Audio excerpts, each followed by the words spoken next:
The cream-colored envelope sat on my kitchen counter like a ticking bomb. I'd been staring at it for 3 hours, unable to bring myself to open what I already knew was inside. The delicate calligraphy spelling out Monica Larson might as well have been written in poison. My name is Monica, and my sister just invited me to her wedding. To my ex-boyfriend. The doorbell rang, making me jump. Sophie burst in without waiting for an answer, waving her phone. "Tell me you got one too. Tell me this isn't real." I picked up the envelope and held it up. "Oh, it's real." "Have you opened it?" "Not yet." I turned it over in my hands. "Been working up the courage." Sophie grabbed it from me and ripped it open before I could protest. Her eyes scanned the contents, growing wider with each line. "Oh my God, they want you to be a bridesmaid. Are they insane?" The laugh that escaped me sounded hollow. "Probably." "Monica," Sophie grabbed my shoulders, "you can't seriously be considering this. Wade broke your heart. He cheated on you with Christine, your own sister." I shrugged her off and walked to the coffee maker. "Want some?" "Don't change the subject." "What are you thinking?" The coffee machine whirred to life, and I focused on the familiar routine of measuring grounds. "I'm thinking that saying no would give them exactly what they want. Poor, bitter Monica, still not over Wade after 2 years. "But you're not over it," Sophie said softly. I slammed the coffee filter shut harder than necessary. "No, I'm not over my sister sleeping with my boyfriend of 3 years. I'm not over finding out through Facebook that they were dating. And I'm definitely not over my mother telling me to be the bigger person because Christine has always been sensitive." My phone buzzed. Speaking of the devil, Christine's face lit up my screen. I answered on speaker. "Did you get it?" Her voice was high-pitched with excitement. "The invitation?" "Just now," I lied, watching Sophie roll her eyes. "And? Will you do it? Please say yes. It wouldn't be the same without my big sister standing up there with me." I caught my reflection in the kitchen window. Pale face, dark circles under my eyes from a sleepless night.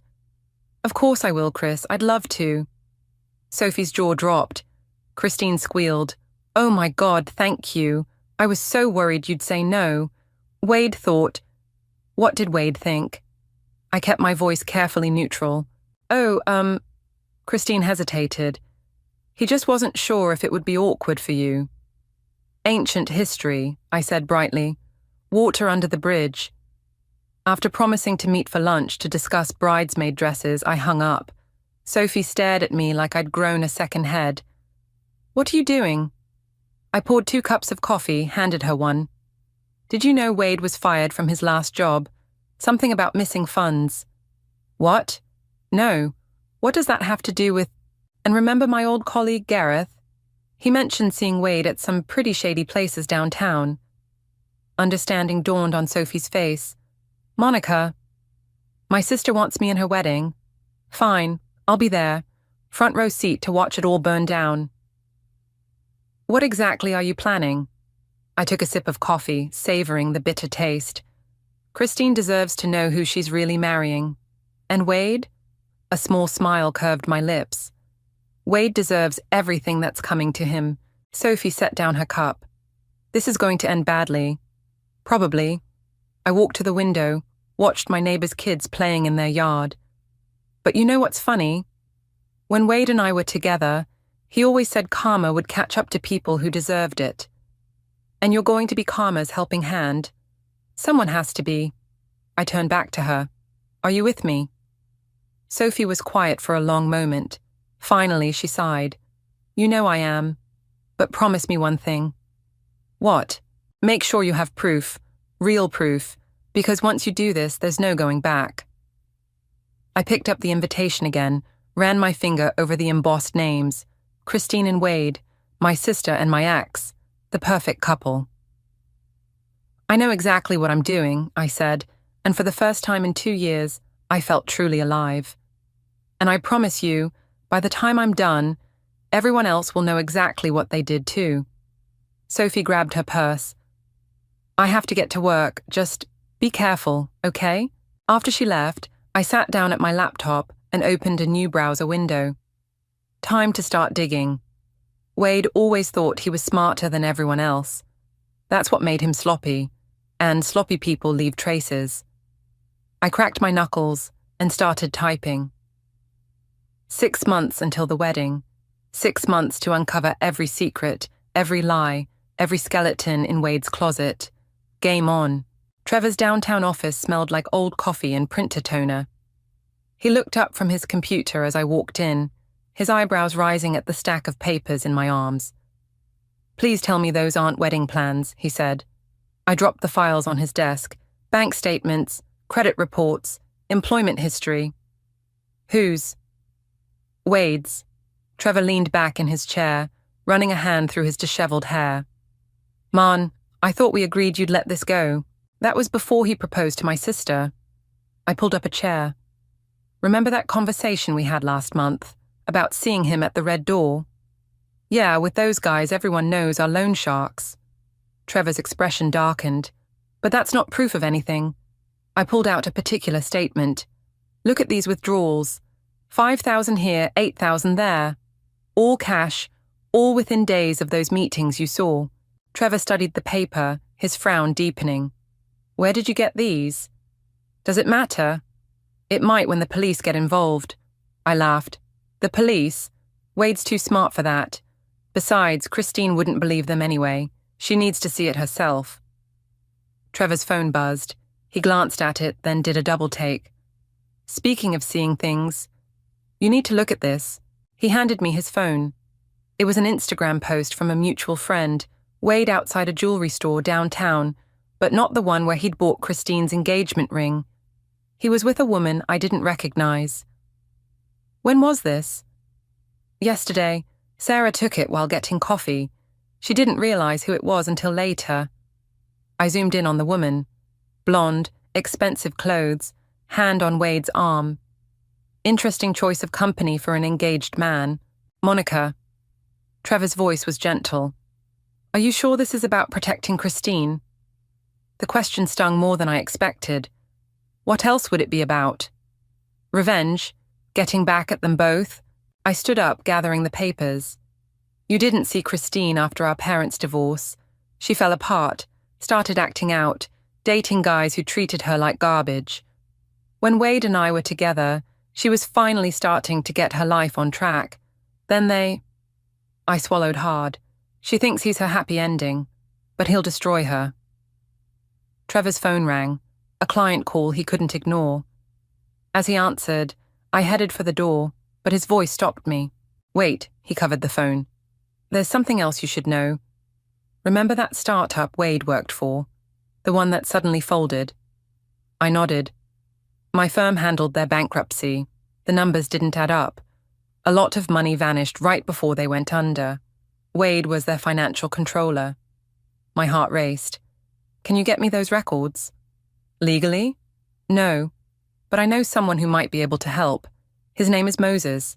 He's a PI, very discreet. I'll text you his number." Back at home, I found an email from Christine waiting. "Dress fitting next Saturday. Mum's coming too. Can't wait to have my 2 favorite people there." I clicked through the attached photos of bridesmaid dresses, each one more expensive than the last. A new message popped up from Trevor with Moses's contact information. My phone rang. Sophie. "You're not going to believe who I just saw," she said without preamble. "Wade jewelry shopping with a mystery blonde? How did you..." "Never mind. No, I saw him having lunch with Gareth." I sat up straighter. "Gareth from my old office? The one who knows about Wade's downtown activities?" "The same. They looked intense, like it wasn't a friendly catch-up." I grabbed a notepad. "Where?" "That Italian place near the courthouse. Monica, what's going on?" "I don't know yet." I wrote down Moses's number, "but I'm going to find out." "Be careful. Wade always said you were too curious for your own good. Wade said a lot of things. I thought about the mystery blonde, the missing money, the loan sharks. Most of them weren't true. After hanging up, I stared at Moses's number for a long time. Hiring a PI felt like crossing a line, making this real in a way it hadn't been before. My phone buzzed with a text from Christine. Found the perfect dress for you. You'll look amazing walking down the aisle before me. Before me. Always before her, setting the stage, making way for her grand entrance, just like Wade had used me to get close to her. I dialed Moses's number. He answered on the second ring. Mr. O'Brien, my name is Monica. Trevor Griffin gave me your number. I need your help investigating someone. His voice was gruff but professional. Who's the target? I took a deep breath. My future brother-in-law. The bridal shop's fluorescent lights made everyone look sickly. Christine twirled in her fourth wedding dress while Mom dabbed at her eyes with the tissue. This is it, Christine breathed, smoothing the silk. What do you think, Monica? I forced a smile. Beautiful. You're not even looking. Christine's voice took on that familiar whine. You've been checking your phone all morning. Because Moses was supposed to update me on Wade's movements. I slipped my phone into my purse. Sorry. Work stuff. Mum stepped in, as always. Girls, please. This is supposed to be special. She adjusted Christine's veil. And you do look absolutely perfect, sweetheart. The boutique owner appeared with champagne. As she poured, my phone vibrated. I excused myself to the fitting room. Moses's text was brief. Target meeting, same woman again. Entering hotel now. Photos incoming. My hands shook as I opened the attachments.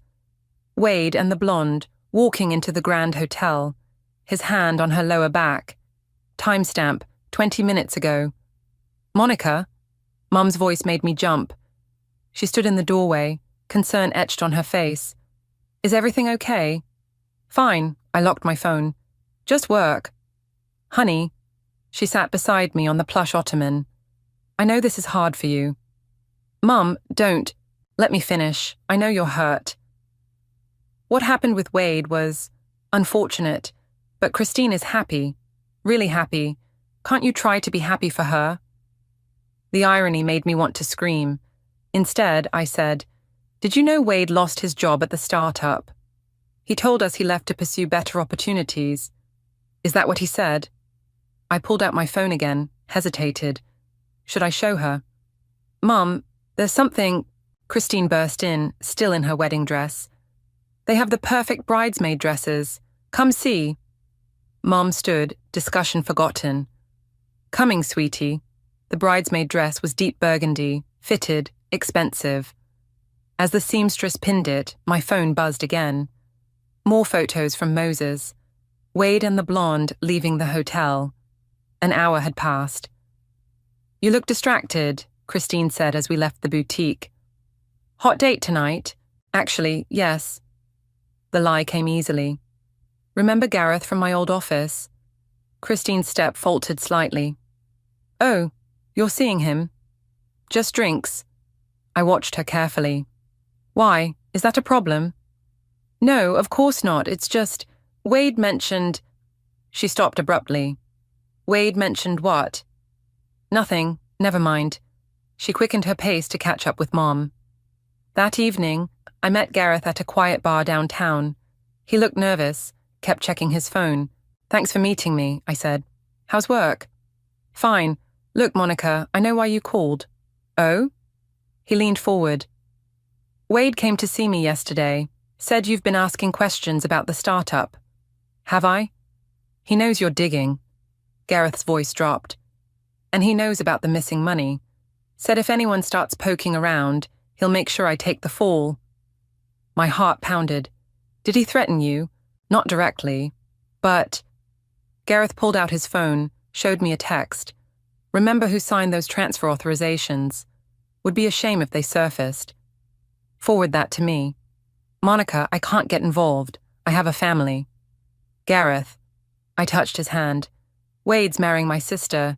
If he's involved in something illegal, I need to know. Please. He was quiet for a long moment. Finally, he forwarded the text. There's more. That woman he's been seeing? The blonde? She was an investor in the startup. Lost everything when it folded. Except what? A week before bankruptcy, there was a large transfer to an offshore account. The paperwork said it was consulting fees, but... Let me guess. The company never received any consulting. Gareth nodded. Be careful, Monica. Wade's not who you think he is. Oh, I know exactly who he is. I stood up. Thank you, Gareth. Outside, I called Moses. I need everything you can find on the blonde woman. And I mean everything. Already on it. But there's something else. Your sister's fiancé. He's been making regular trips to a storage facility outside town. Paid in cash, fake name. What's he storing? Working on it. But whatever it is, he doesn't want anyone to know about it. I ended the call, my mind racing. Wade. The blonde. Missing money. Secret storage units. The pieces were there, but I couldn't see the full picture yet. My phone lit up with a text from Christine. Thank you for today. You're the best sister ever. I stared at the message, feeling sick. Best sister ever. If she only knew. Moses's office was exactly what you'd expect from a private investigator. Worn leather chairs, filing cabinets, and blinds that needed dusting. He spread photos across his desk like playing cards. Her name is Rebecca, he said, tapping a clear shot of the blonde. Former investment banker, lost $2 million in Wade's startup. And now they're meeting in hotels. Not for what you're thinking. Moses handed me a document. They're planning something. Look at the signature on this rental agreement. I studied the paper. The storage unit was rented to Rebecca, but the handwriting. This is Wade's signature. Bingo. Moses leaned back. He's using her name on paperwork, but he's the one accessing the unit. 3 times this week alone. My phone buzzed. Christine. I ignored it. What's in the unit? Haven't gotten inside yet, but... He pulled out more photos. Every time he visits, he carries in similar-sized packages. And look who else showed up yesterday. The image showed 2 men in expensive suits entering the facility. The loan sharks Trevor saw him with. Moses nodded. Whatever's in that unit, it's worth enough to interest some dangerous people. Christine called again. With a sigh, I answered. Where are you? She demanded. The cake tasting started 10 minutes ago. I'd completely forgotten. Traffic's terrible. Start without me. Mom's asking questions. I covered for you, but I'll be there soon. I gathered the photos quickly. Send me everything you find, I told Moses. The bakery was only 15 minutes away, but I arrived to find Christine in full meltdown mode. You missed all the good flavors, she snapped. And Wade's been trying to reach you about the rehearsal dinner. Mom shot me a warning look. I plastered on a smile. I'm here now. What did I miss? We narrowed it down to vanilla bean or chocolate hazelnut, the baker said cheerfully, seemingly immune to the tension. Wade walked in as I was sampling the vanilla. Sorry I'm late. Business meeting ran long. He kissed Christine's cheek, then nodded to me. Monica. I watched him carefully. His suit was slightly rumpled, and there was a faint lipstick smudge on his collar, the same shade Rebecca wore in the photos. How's the new job? I asked innocently. His eyes narrowed slightly. Great, really great. Where did you say it was again? Monica, Mom interrupted. Let's focus on the cake. But Wade held my gaze. Actually, I'd love to tell you all about it. Over coffee sometime? The threat was clear in his voice. I smiled. Sure, how about tomorrow? Christine clapped. Perfect. You two should catch up. Wade was just saying how much he misses our old friend group. The baker returned with fresh samples. As everyone tasted and discussed, my phone lit up with a text from Moses. Unit contents confirmed. You need to see this now. Emergency at work, I announced, standing. Choose whatever cake you like, Chris. I trust you. Outside, I called Moses immediately. What did you find? Not over the phone. Meet me at my office. 20 minutes later, I stared at the photos spread across his desk. The storage unit's contents were clearly visible. Stacks of papers, hard drives, and what looked like financial records. Evidence, Moses explained. Everything that disappeared from the startup before it went under. Wade didn't destroy it. He kept it as insurance. Insurance against what? Against Rebecca turning on him. See, She wasn't just an investor. She helped him set up the offshore accounts, move the money, but she kept records of everything. So they're not having an affair, I said slowly. They're partners. We're partners. Now she's threatening to expose him unless he pays her off. That's what the meetings are about. My phone buzzed with a text from Wade. Coffee tomorrow at 9, the place near your office. Come alone. He knows I'm investigating, I told Moses. He wants to meet. Don't go. I have to. But first, I gathered the photos. I need copies of everything, and I need to make a call. Trevor answered on the first ring. Please tell me you're not in trouble. Define trouble. I explained about Wade, Rebecca, and the evidence. Can you get me in touch with any of the other startup investors? Monica, that's not just unethical, it's illegal. So is what Wade did. He sighed. I'll see what I can do, but be careful tomorrow. Wade's dangerous when he's cornered. After hanging up, I looked at Moses. How much to keep watching him until the wedding? He named a figure. I wrote a check without hesitation. One more thing, I said. I need you to follow Rebecca too. Whatever game they're playing, I want to know all the rules before I make my move. Moses nodded. Just remember, people like this, when they fall, they try to take everyone down with them. Good, I said, thinking of Christine's beaming face at the bakery. That's exactly what I'm counting on. The coffee shop was busy when Wade walked in, exactly on time.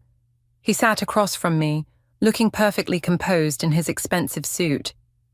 You need to stop, he said without preamble. I stirred my coffee. Stop what? Playing dumb doesn't suit you, Monica. I know you've been talking to Gareth, following me. Worried about what I'll find? His smile was cold. Worried about your sister. This little investigation of yours. It'll hurt her more than me. Like you care about hurting her. I love Christine. Like you loved me? I leaned forward. Or like you love Rebecca? His hand tightened on his cup. You don't know what you're talking about. $2 million. Offshore accounts. Storage units full of evidence. Am I getting warmer? Keep your voice down. He glanced around. What do you want? Money? I want you to tell Christine the truth. All of it. Or what? Or I will. At the wedding. Wade laughed. You wouldn't dare. Try me. His phone buzzed. He checked it, and something flickered across his face. Fear. Think about what you're doing, he said, standing. Some truths are better left buried. After he left, I called Moses. Follow him. He got a message that spooked him. An hour later, Moses sent photos. Wade and Rebecca arguing outside her apartment, her face tear-stained, his angry. Then Wade rushing into the storage facility. My phone rang. Trevor. I found something, he said. Remember that woman who invested in the startup? Not Rebecca, another one. She died 6 months after the company folded. Died how? Car accident. But here's the thing. She'd just filed a complaint about missing funds. The police ruled it an accident, but send me everything you have. The next text was from Christine.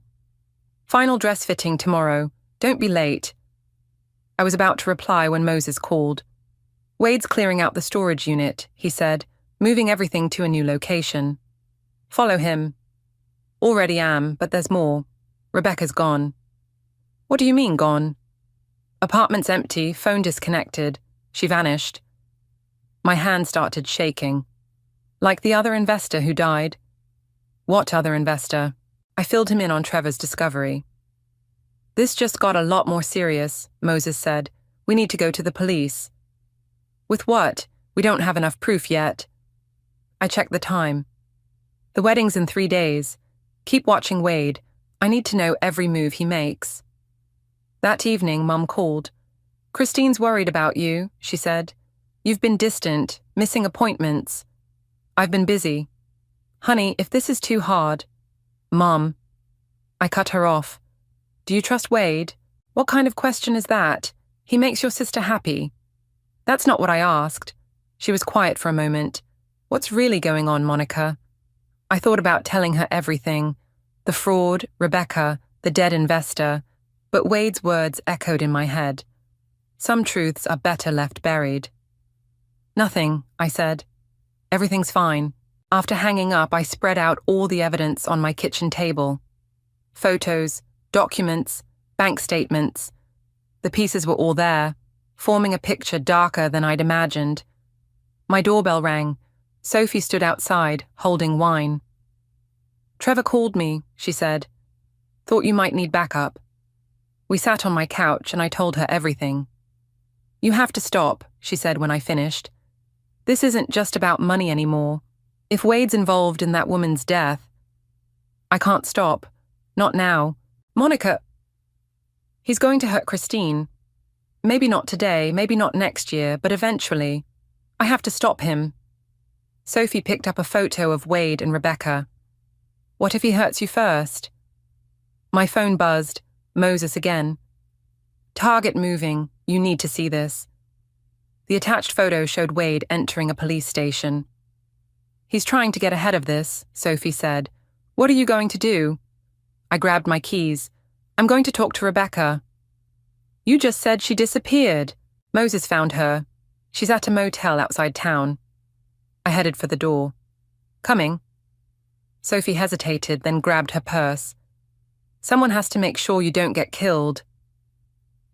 As we drove, another text came from Christine. "Can't wait for you to give your maid of honor speech. It's going to be perfect." "It'll be perfect, all right," I muttered, pressing the accelerator. "Just not the way you're expecting."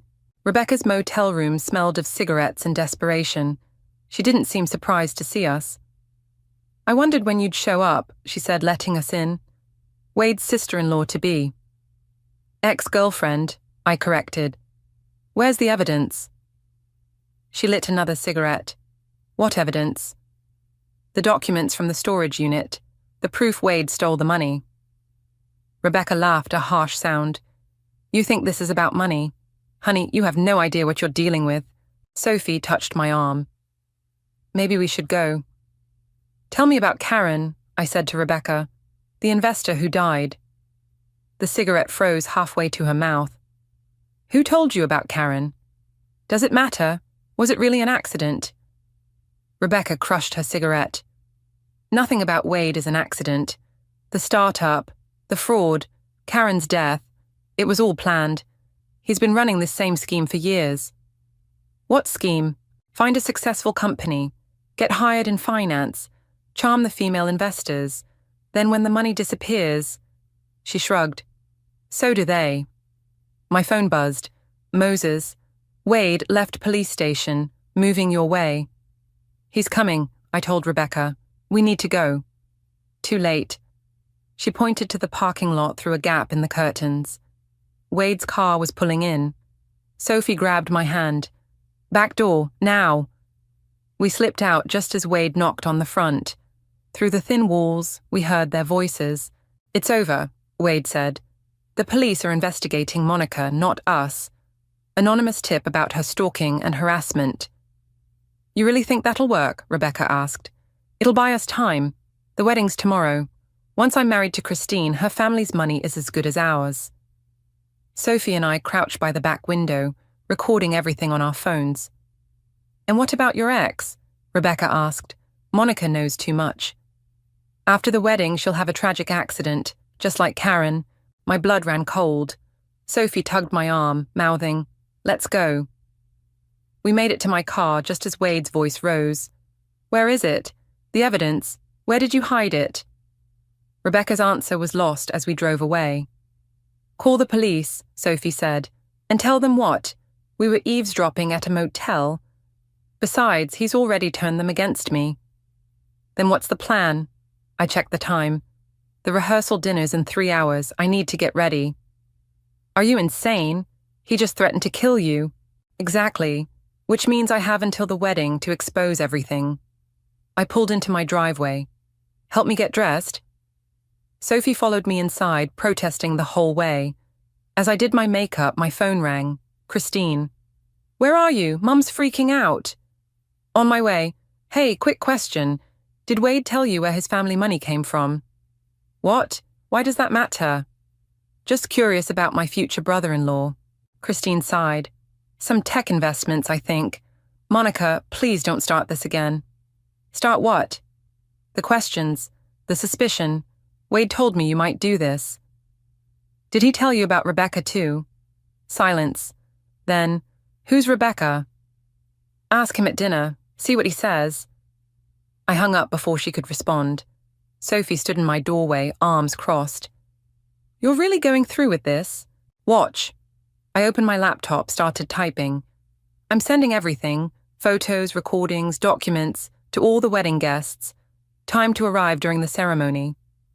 That'll destroy Christine. It'll save her life. I finished the email, set the timer.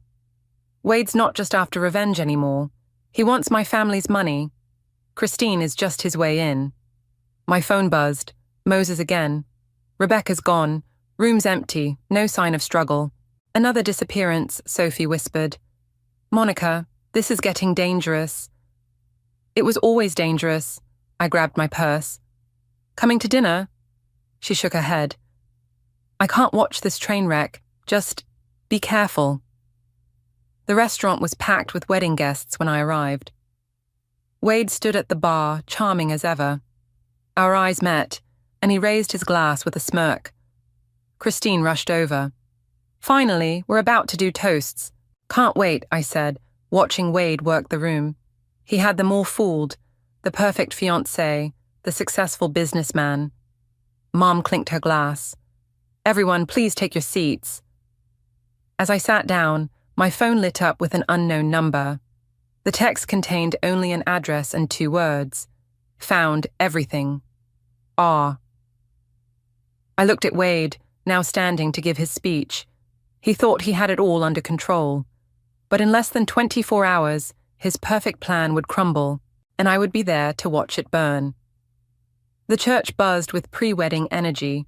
I stood in the bridal suite, watching Christine twirl in her dress while Mom fussed with her veil. Everything's perfect, Christine beamed. I can't believe it's finally happening. My phone showed 10:15 a.m. The emails would go out at exactly 11 taxi during the vows. I checked my reception, full bars, no turning back now. Monica? Christine grabbed my hands. I need to tell you something. My heart stopped. What is it? I'm pregnant. The room spun. Mom gasped, then started crying. I forced myself to smile. How far along? 8 weeks. Christine glowed. Wade's so excited, we're going to tell everyone at the reception. A knock at the door, Sophie burst in. Monica, we have a problem. Not now, Mom said. Christine just told us the wonderful news. Sophie's face paled. Oh, God. She grabbed my arm. Outside, now. In the hallway, she showed me her phone. A news article had just broken. Local businessman found dead in hotel room. The businessman was Gareth. Police are calling it suicide, Sophie whispered. But look at the time of death. Last night, right after the rehearsal dinner. My hand shook. Wade. We have to stop this. I can't. I glanced back at the bridal suite. She's pregnant, Sophie. Which is exactly why we have to stop it. You heard him at the motel. He's after your family's money. The baby just makes it easier for him. My phone buzzed. Moses. Rebecca's body found in river. Police involved. The walls closed in. 2 deaths in 12 hours. And in 45 minutes, my email would expose everything. What's going on out here? Wade appeared, looking perfectly calm in his tuxedo. Everything okay? Just fine, I managed. Congratulations, by the way, about the baby. Something flashed in his eyes. Triumph. Christine told you. Wonderful news, isn't it? Now we'll really be family. Sophie stepped between us. The ceremony's starting soon. We should get ready. Wade caught my arm as I turned away. I hope you've reconsidered your position about certain revelations. Why? Afraid of something? His grip tightened. Think about Christine, the baby. Would you really ruin their lives? Like you ruined Karen's or Gareth's? His face hardened. I don't know what you're talking about. The police might. The police? He laughed. Check your phone, Monica. See who they're really investigating. A new email notification popped up. Investigation update, stalking case, number 2347. Wade smiled. Amazing how evidence can point anywhere you want it to, isn't it? The wedding march began playing. Sophie pulled me away. It's time. In the church, everything looked perfect. Flowers, candles, guests in their finest. I took my place at the altar, watching the doors for Christine. 10:55 a.m., 5 minutes until the emails. Christine appeared, radiant in white. As she walked down the aisle, I saw her future flash before my eyes. The lies, the manipulation, the inevitable betrayal. And now, a baby. 10:57 a.m. Wade took Christine's hands. The priest began speaking. 10:58 a.m. My phone vibrated. Moses again. Police found connection between Wade and Karen's death. Moving in now. 10:59 a.m. Christine began her vows, her voice full of love and hope. 11 a.m. Nothing happened. 11:01 a.m. Still nothing. Wade smirked at me over Christine's shoulder. He must have blocked the emails somehow. The priest asked for objections.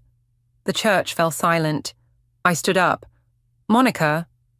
Christine turned, confused. I'm sorry, I said, my voice shaking, but there's something everyone needs to know. Wade's face darkened. Monica, don't... The church doors burst open. Police officers flooded in. Wade Franklin, the lead officer announced, you're under arrest for the murders of Karen Williams and Gareth Thompson. Chaos erupted. Christine screamed.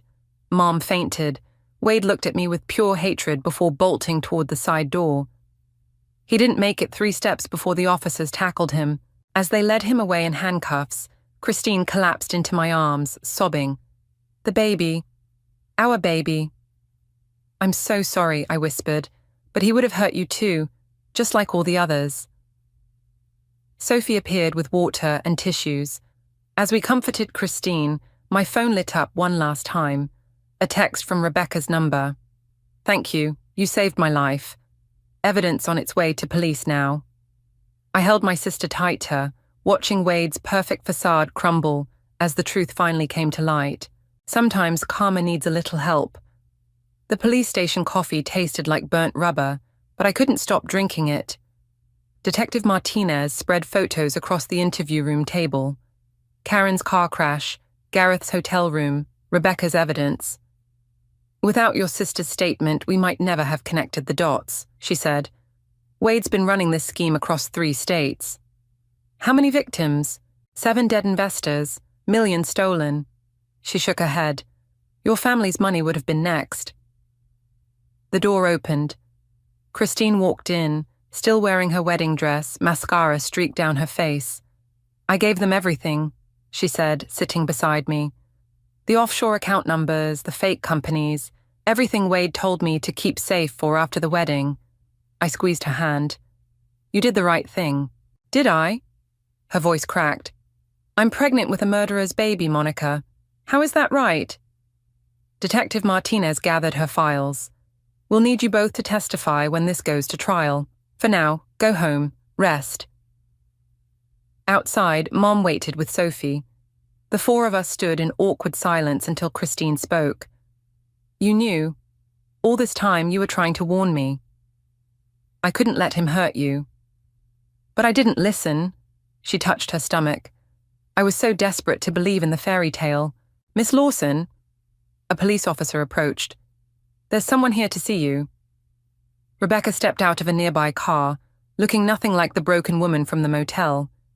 She walked straight to Christine. I'm sorry about your wedding, she said, but you should know, Wade didn't just target rich women. He enjoyed it, the manipulation, the pain, watching families tear themselves apart. Like Karen's family, I asked. Rebecca nodded. I helped him at first, thought we were just running a sophisticated investment scheme. Then Karen started asking questions. And he killed her, Christine whispered. He made me watch. Said it was to prove my loyalty. Rebecca's hand shook. When I tried to leave, he threatened my family. That's why I kept records of everything. Mom stepped forward. Why tell us this? Because your daughters need to know. None of this was their fault. Wade's in jail because they were stronger than he expected. They saved lives today. Christine burst into tears. Mom wrapped her arms around her while Sophie held her hand. I turned to Rebecca. What will you do now? Testify, then disappear, legally this time. Start over. She smiled slightly. Maybe help other women spot predators like Wade. My phone buzzed. Trevor. Just heard from Moses. Wade's claiming insanity. Won't work. Too much evidence. Speaking of evidence, Rebecca said, there's something you should see. She led us to her car and opened the trunk. Inside was a laptop and files. Wade's entire operation laid bare. The police have copies, she explained, but I thought Christine might want to see exactly what she escaped. Christine stared at the trunk. I don't know if I can. You don't have to, I said. Not today. No. She straightened her shoulders. I need to see, for the baby. They deserve to know the whole truth about their father someday. As Christine and Rebecca went through the files, Mom pulled me aside. I should have listened to you, she said. All those times you tried to tell me something was wrong. Mom, don't. Let me finish. She gripped my hands. You protected this family. You protected your sister. I've never been more proud. Sophie appeared with car keys. Ready to go home? Christine looked up from the files, her face tear-stained but determined. Actually, can we all go somewhere? Together? I don't want to be alone right now. My place, I offered. I have ice cream and wine. No wine for me. Christine managed a small smile, patting her stomach. But ice cream sounds perfect. As we drove home, Rebecca's words echoed in my head, stronger than he expected. She was right. Wade thought he could use our family bonds against us, but those same bonds had brought him down. At my apartment, Christine curled up on the couch while Mom made coffee and Sophie ordered food. Normal things, safe things, healing things. Monica, Christine called softly. Thank you for saving me, for saving us. She touched her stomach again. That's what sisters do, I know. But I'm still sorry. About Wade, about not believing you, about everything. I sat beside her. Just promise me one thing. Anything. Let me be the cool aunt who spoils this kid rotten. For the first time since the church, Christine laughed. Real, genuine laughter that promised healing and hope and new beginnings. Sometimes karma needs a little help, but sometimes so does forgiveness.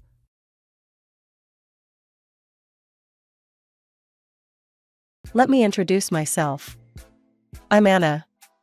Dentistry runs in my blood. Both my parents and my granddad were doctors of teeth. Granddad left me a nice chunk of change when he passed. Between that and the dough I'd saved from filling cavities and yanking wisdom teeth, I managed to scrap together $300,000. Enough to snatch up a cozy house right near my clinic, with a lawn lush enough to make the neighbors jealous. I love that house. It's not just the fresh paint or the way the morning light spills through the bay windows, it's mine, all mine. Bought and paid for with years of staring into other people's mouths. But enough about me. Let's talk about the day my life took a sharp left turn.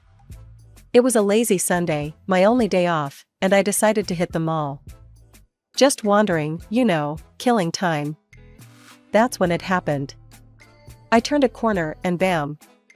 Collided with this guy, tall, kind of lanky, with a panicked look as he juggled a set of fancy glassware. I reached out to help, but nope, too late. Crash, right there on the shiny tile floor. Pieces everywhere. Oh, shoot. I'm so sorry. I blurted out. My face must have been 50 shades of red. The guy, bless his soul, just shrugged and let out a laugh that echoed down the aisle. Hey, no worries. I've got butterfingers. Should have known better than to try and juggle these. I crouched down, trying to pick up the mess, feeling every bit the klutz. Let me pay for these, please. It's the least I can do. He tried to wave me off. Really, it's fine. Accidents happen, right? But I wasn't having any of that. I insisted, and finally, he relented. All right, if it makes you feel better, sure. After paying for the disaster I caused, he asked, "Coffee?" on me, as a thank you for being decent about this mess. Maybe it was his easy smile or just my sheer embarrassment, but I agreed. That coffee turned into us chatting for over an hour about everything and nothing. His name was Eric. He was a mobile app developer, a real techie, lived in a rented flat not too far from the mall. We even joked about how we could have been neighbors and never known it. "Yeah, could have borrowed sugar from you or something," he said with a wink. "Or dental advice. Free consultations over coffee," I joked back. Before we knew it, the mall was announcing closing time. We exchanged numbers, and he promised to call. I walked back to my car, shaking my head at how a day that started with me as a bull in a china shop could end with me feeling like I'd just walked out of a rom-com. Eric didn't waste any time. The very next day, my phone buzzed with a message from him. "Hey, Anna, how about dinner tonight? I promised to keep all breakables at a safe distance." I laughed at that, the memory of yesterday's disaster still fresh. "Sure, why not?" I typed back. "But let's make it somewhere with plastic plates, just in case." Dinner was at this laid-back pizza place he knew about. The kind of spot where you could yell across the room and nobody would bat an eye. We grabbed a corner booth, and he waved down a waitress with a, "Hey, can we get some menus over here?" that was loud enough to compete with the chatter around us. As we waited for our food, conversation flowed like cheap wine, easy and a bit too much. He had a knack for storytelling, and his hands did half the talking, waving around as he described the latest app he was developing. "It's gonna be huge, Anna. Think, like, the next level of dating apps where you don't just see photos, but hear the person's playlist too." "Sounds complicated," I admitted, sipping my soda and watching his enthusiasm bubble over. "Music and love, huh?" "Exactly," he exclaimed. "Music tells you a lot about a person. More than a bio or a stupid selfie." We dug into our pizza, and he asked about my day at the clinic. I told him about the usual root canals and cavity fillings, nothing as exciting as app development. "It's not groundbreaking, but it pays for my house and lets me meet interesting people. Like you," I added with a smirk. "Hey, I'm flattered to be considered interesting," he said, raising his eyebrows in mock surprise. Our pizza crusts were the only thing left when he leaned in, more serious now. "Anna, I really like you. There's something about you that just clicks with me." I felt the warmth rise to my cheeks. "I feel the same, Eric. It's like we've known each other for years, not just days." "Then let's not slow down," he suggested, his voice dropping to a near whisper across the table. "Let's see where this goes." From then on, we were inseparable. If we weren't at work, we were together, movies, picnics, sometimes just long drives with no destination. He'd show up at my house with takeout from some new place he wanted us to try, and we'd end up talking till the wee hours of the morning. One evening, sprawled on my couch, he turned to me, his expression more serious than usual. "Anna, I'm falling hard for you. I don't want games or maybes. I want this, us." I didn't hesitate. "I'm all in, Eric. Completely." It felt right, like all the pieces were falling into place. He fit into my life like he was always meant to be there.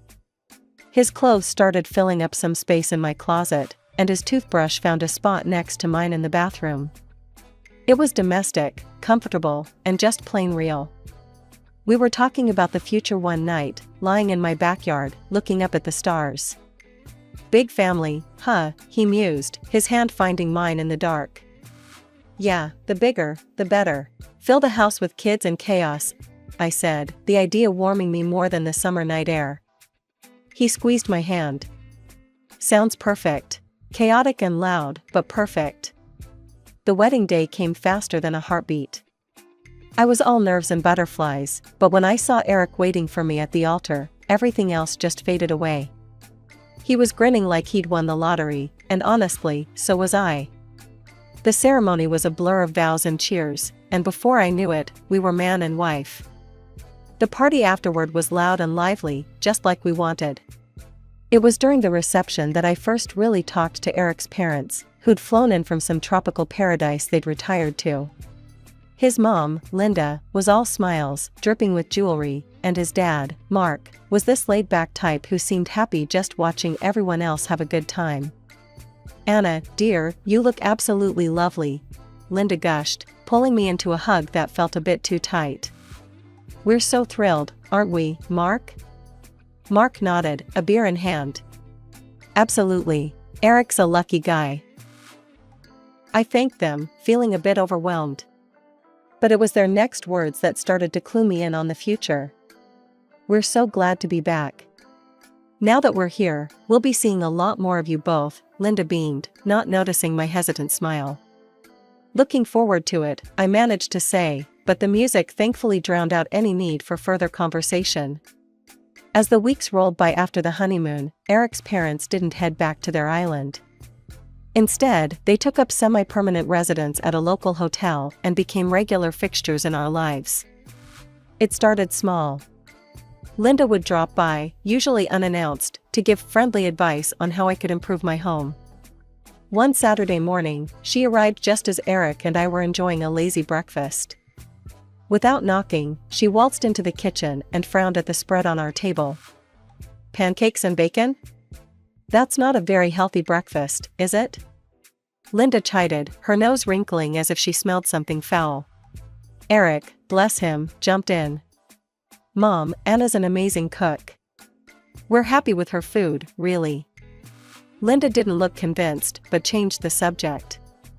"Anyway, I was thinking we need to have a family dinner soon.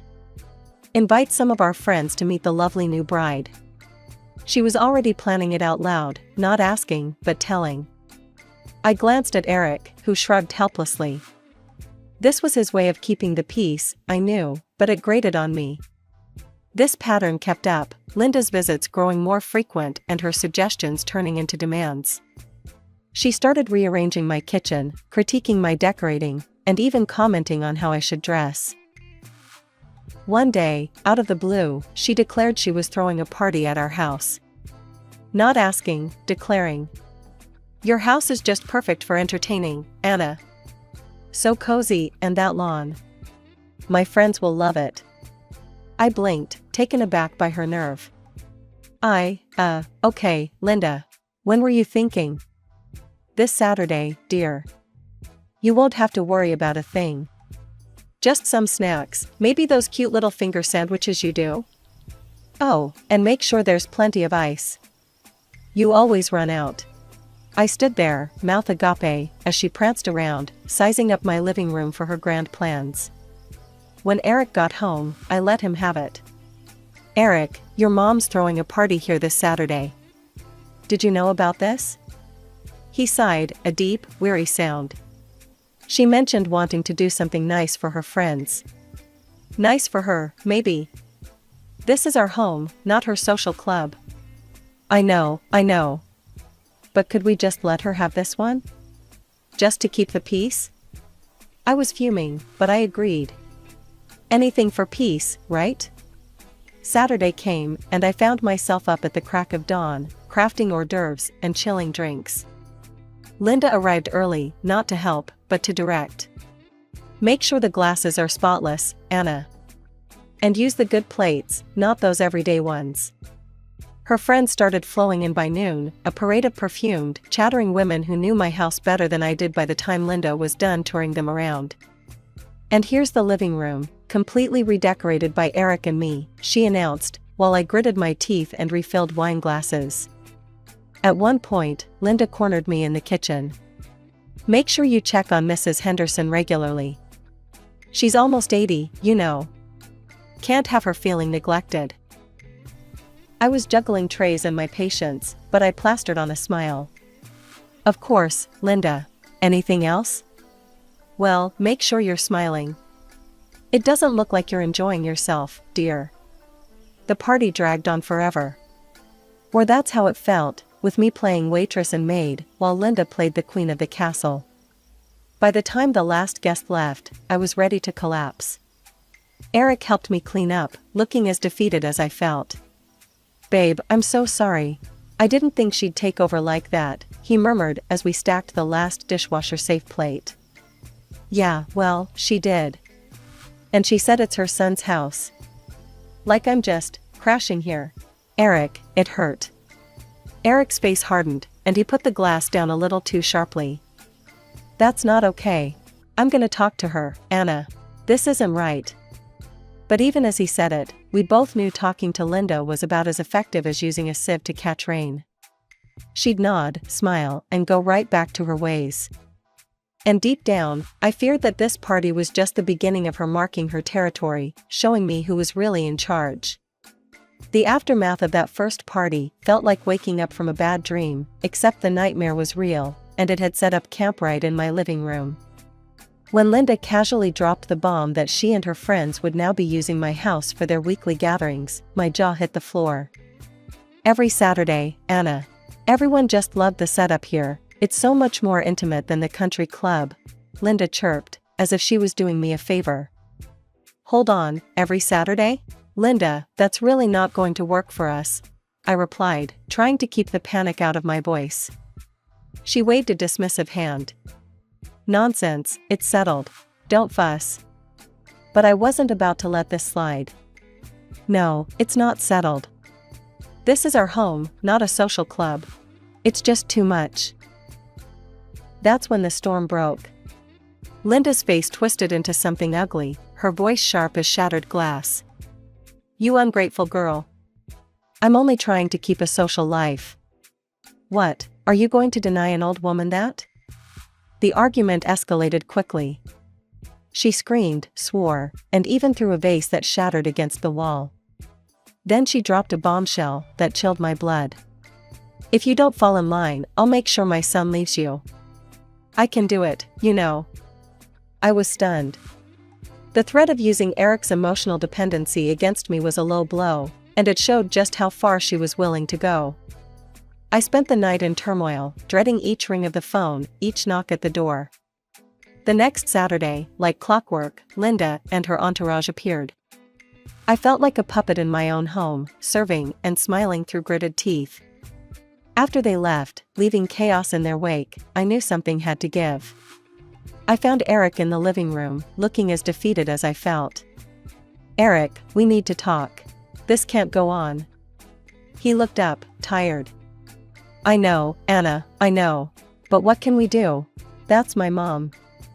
Your mom is blackmailing me, threatening our marriage to get what she wants." "How did we get here?" My voice cracked, the weight of the last few weeks crashing down on me. Eric ran his hands through his hair, a sign of his frustration. "I don't know, Anna. I don't know what to do." That's when it hit me, an idea so crazy it might just work. "What if we got a divorce?"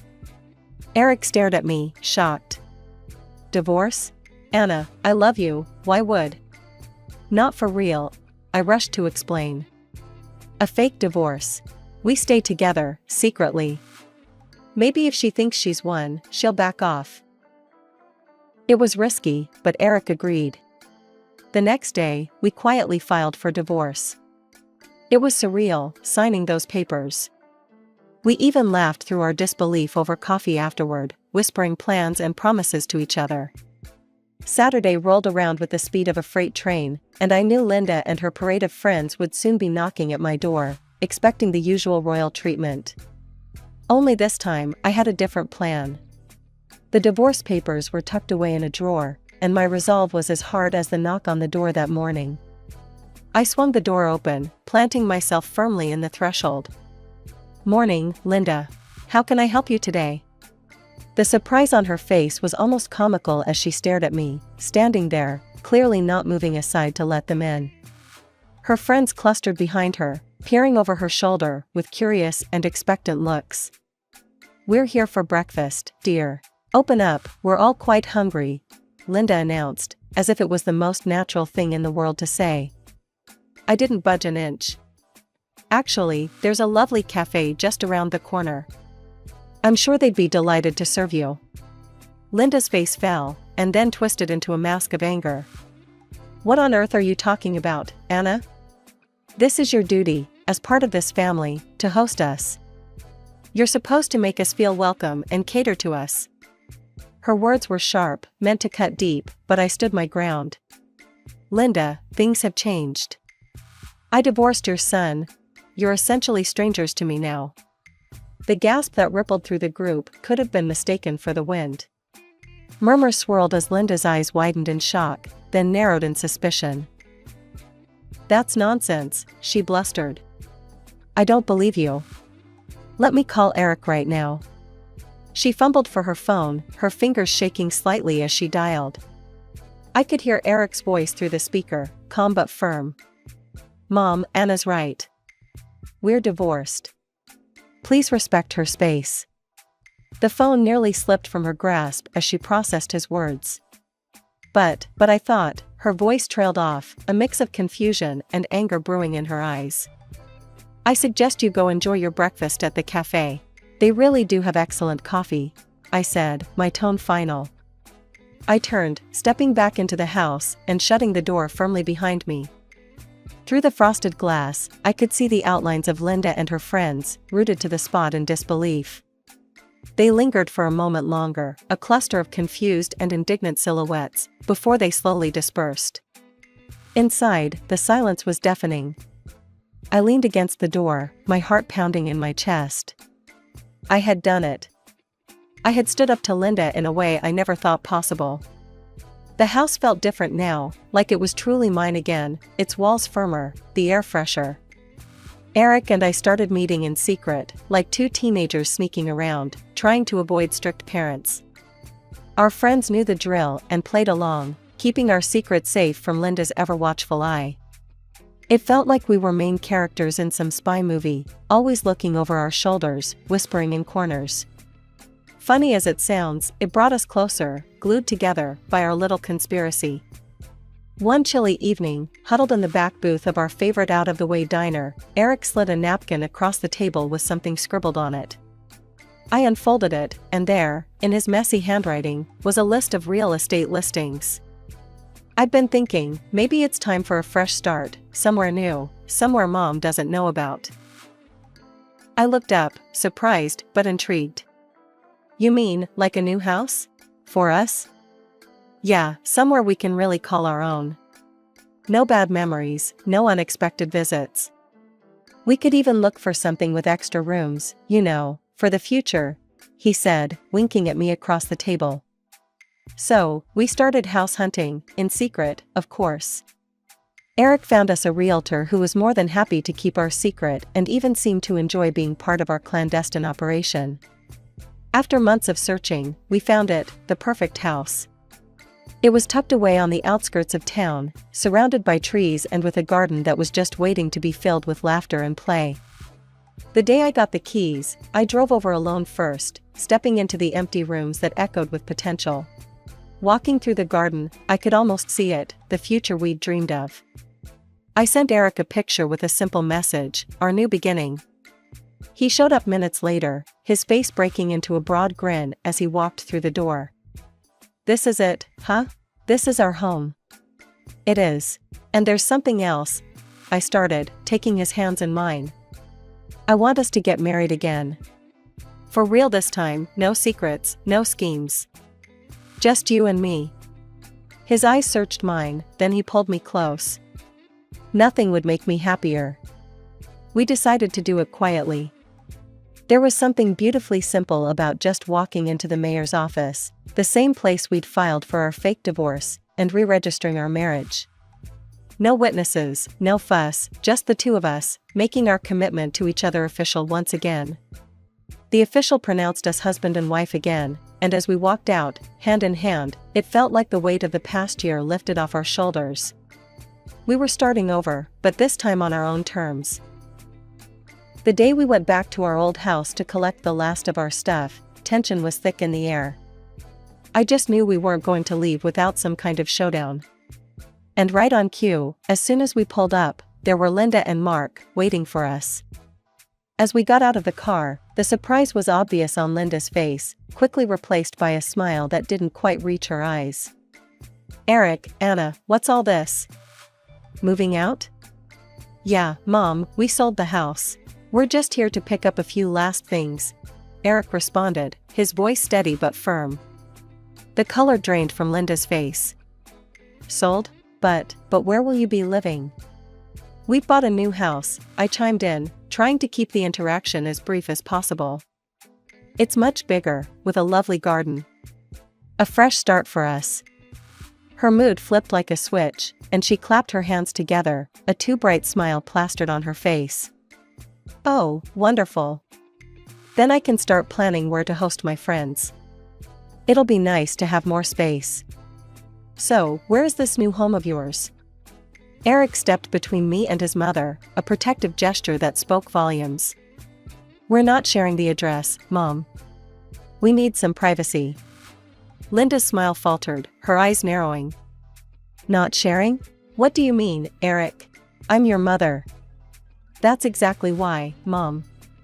You've crossed boundaries too many times. This is about protecting our marriage, something I should have done a long time ago." Eric's voice was resolute, cutting through any further protests Linda might have had. "I can't believe you're doing this to me, after everything I've done for you." Linda's voice cracked, her demeanor shifting from cheerful to outraged in a heartbeat. "I love you, Mom, but Anna is my wife. She comes first. I should have supported her more in the past, and I'm sorry for that." Eric turned to me, his eyes apologetic. "I'm sorry, Anna, for all the times I didn't stand up for us." Turning back to his mother, Eric took a deep breath. "We think it's best if you start focusing on enjoying your travels again, not meddling in our lives." Linda looked like she was about to explode, her mouth opening and closing, searching for something to say. Finally, she sputtered, "You'll regret this. You'll see." With that, she stormed off to her car, Mark trailing behind her with a helpless look on his face. We quickly gathered our remaining belongings and loaded up the car. As we drove away, I could see Linda in the rearview mirror, standing in the parking lot, her anger palpable even from a distance. Over the next few months, Linda tried various tactics to get our new address. She called incessantly until Eric and I decided the best response was no response. She even showed up at my clinic, causing a scene that ended with me warning her that next time I wouldn't hesitate to call the police. Finally, after what felt like an endless game of cat and mouse, the call stopped. The unannounced visits ceased. Linda seemed to have accepted, albeit begrudgingly, that her control over our lives was over. Sitting in our new living room, the last light of day spilling through the windows, I felt a profound sense of peace. "Do you think she's really backed off for good?" I asked Eric, not quite able to believe the quiet was real. "I think so," he said, wrapping an arm around me. "And even if she hasn't, we know how to handle it now. Together." We sat there, the weight of the past months lifting slowly. A sense of new beginnings permeated the room, filling it with hope and the promise of peace.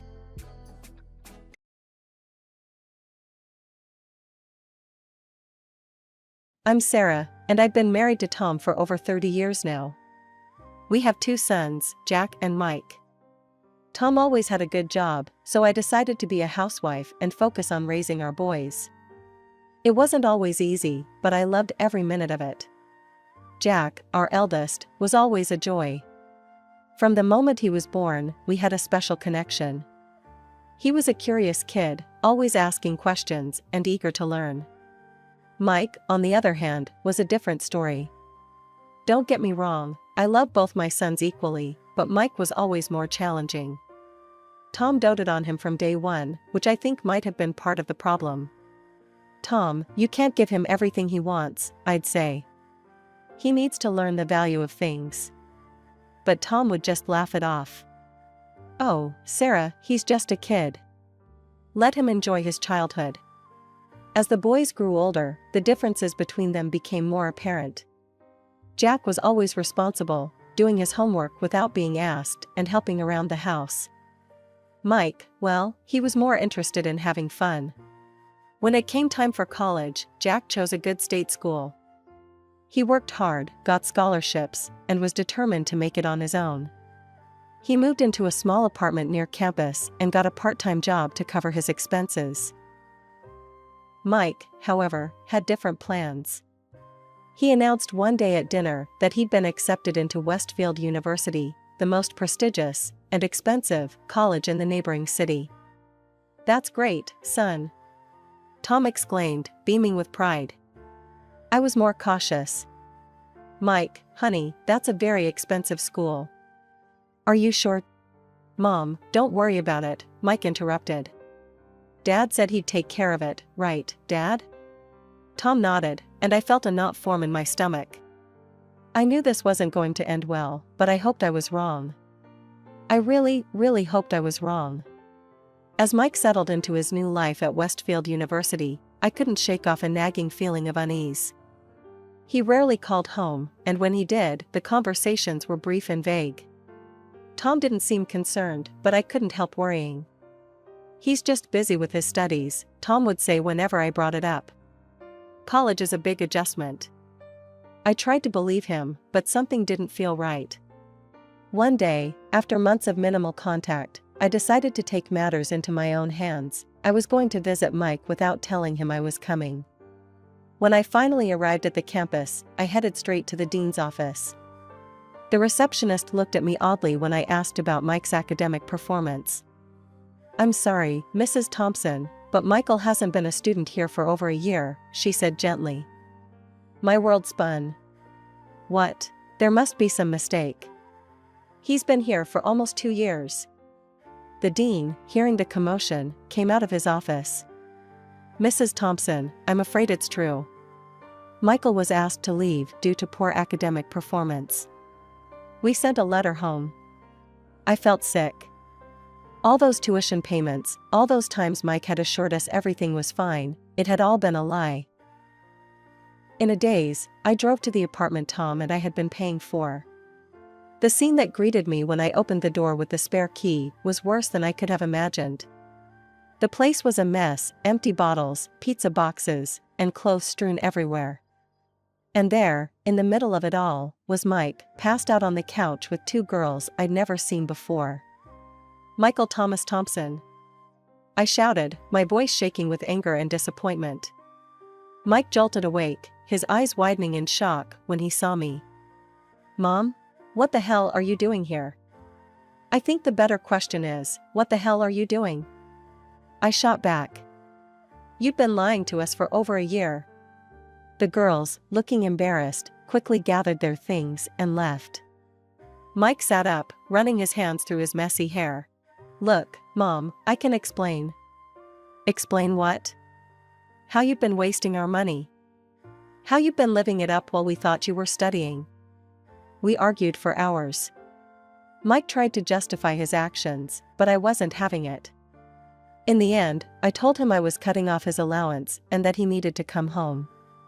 "Fine," he spat. "I'll come home. But I'm telling Dad my side of the story first." I dreaded the confrontation with Tom, but I knew it had to happen. The drive home was tense, with Mike sulking in the passenger seat. When we got home, Tom was waiting. Mike immediately launched into his version of events, painting himself as the victim of an education system that didn't understand him. To my dismay, Tom seemed to buy it. "Son, it's okay," he said, putting his arm around Mike. "College isn't for everyone. You're just trying to find your place in the world." I couldn't believe what I was hearing. "Tom, are you serious? He lied to us for over a year." But Tom wouldn't hear it. He insisted on continuing to support Mike, saying he just needed time to figure things out. 5 years passed, and the stark contrast between our sons only grew more apparent. Jack, our eldest, was thriving. He had graduated college with honors and immediately landed a job at a respected marketing firm. His dedication and hard work were paying off, and he was quickly climbing the corporate ladder. I remember the day he called to tell us about his promotion to junior executive. His voice was filled with excitement and pride. "Mom, Dad, I did it. I got the promotion. That's wonderful, honey. I exclaimed, my heart swelling with pride. We're so proud of you. Mike, on the other hand, was still finding himself. Over the years, he'd bounced from job to job, never staying in one place for more than a few months. Tom always managed to find him new positions through his business connections, but it never lasted. I tried to intervene, to push Mike towards independence, but my efforts were always rebuffed. Mom, you just don't get it, Mike would snap. I'm not like Jack. I can't just settle for any boring office job. It was during this time that Jack met Emily. She was smart, kind, and hardworking, a perfect match for our son. When Jack told us they were getting married, I was overjoyed. We're planning the wedding ourselves, Jack explained over dinner one night. We've been saving up, and we want to do it our way. Are you sure you don't need any help? Tom asked. We could contribute. No, Dad, Jack said firmly. We appreciate the offer, but we've got this covered. The wedding was beautiful in its simplicity. Jack and Emily had planned every detail meticulously, and their love for each other was evident in every aspect of the ceremony. It was at the reception that Mike dropped his bombshell. So, he said, sidling up to Tom and me, champagne glass in hand. I think it's about time I settled down too. I met this girl, Tiffany. We're getting married. A week later, we met Tiffany. She was pretty in a flashy sort of way, with bleached blonde hair and long, manicured nails. But there was something in her eyes that made me uneasy, a calculating look that didn't sit well with me. It's so nice to finally meet you, Tiffany gushed, her voice syrupy sweet. Mikey has told me so much about you both. As the evening wore on, it became clear that Tiffany had expensive tastes. She kept dropping hints about designer brands and luxury vacations. When the topic of the wedding came up, my worst fears were confirmed. We're thinking a destination wedding in the Maldives, Mike announced. Nothing but the best for my girl. I opened my mouth to object, but Tom beat me to it. Of course, he said warmly. Anything for my son's happiness. As Mike and Tiffany left that night, I turned to Tom, my voice low and angry. Are you out of your mind? We can't afford a wedding like that. Tom waved off my concerns. Don't worry, Sarah. I'll figure something out. Mike deserves a nice wedding too. But the expenses didn't stop with the wedding.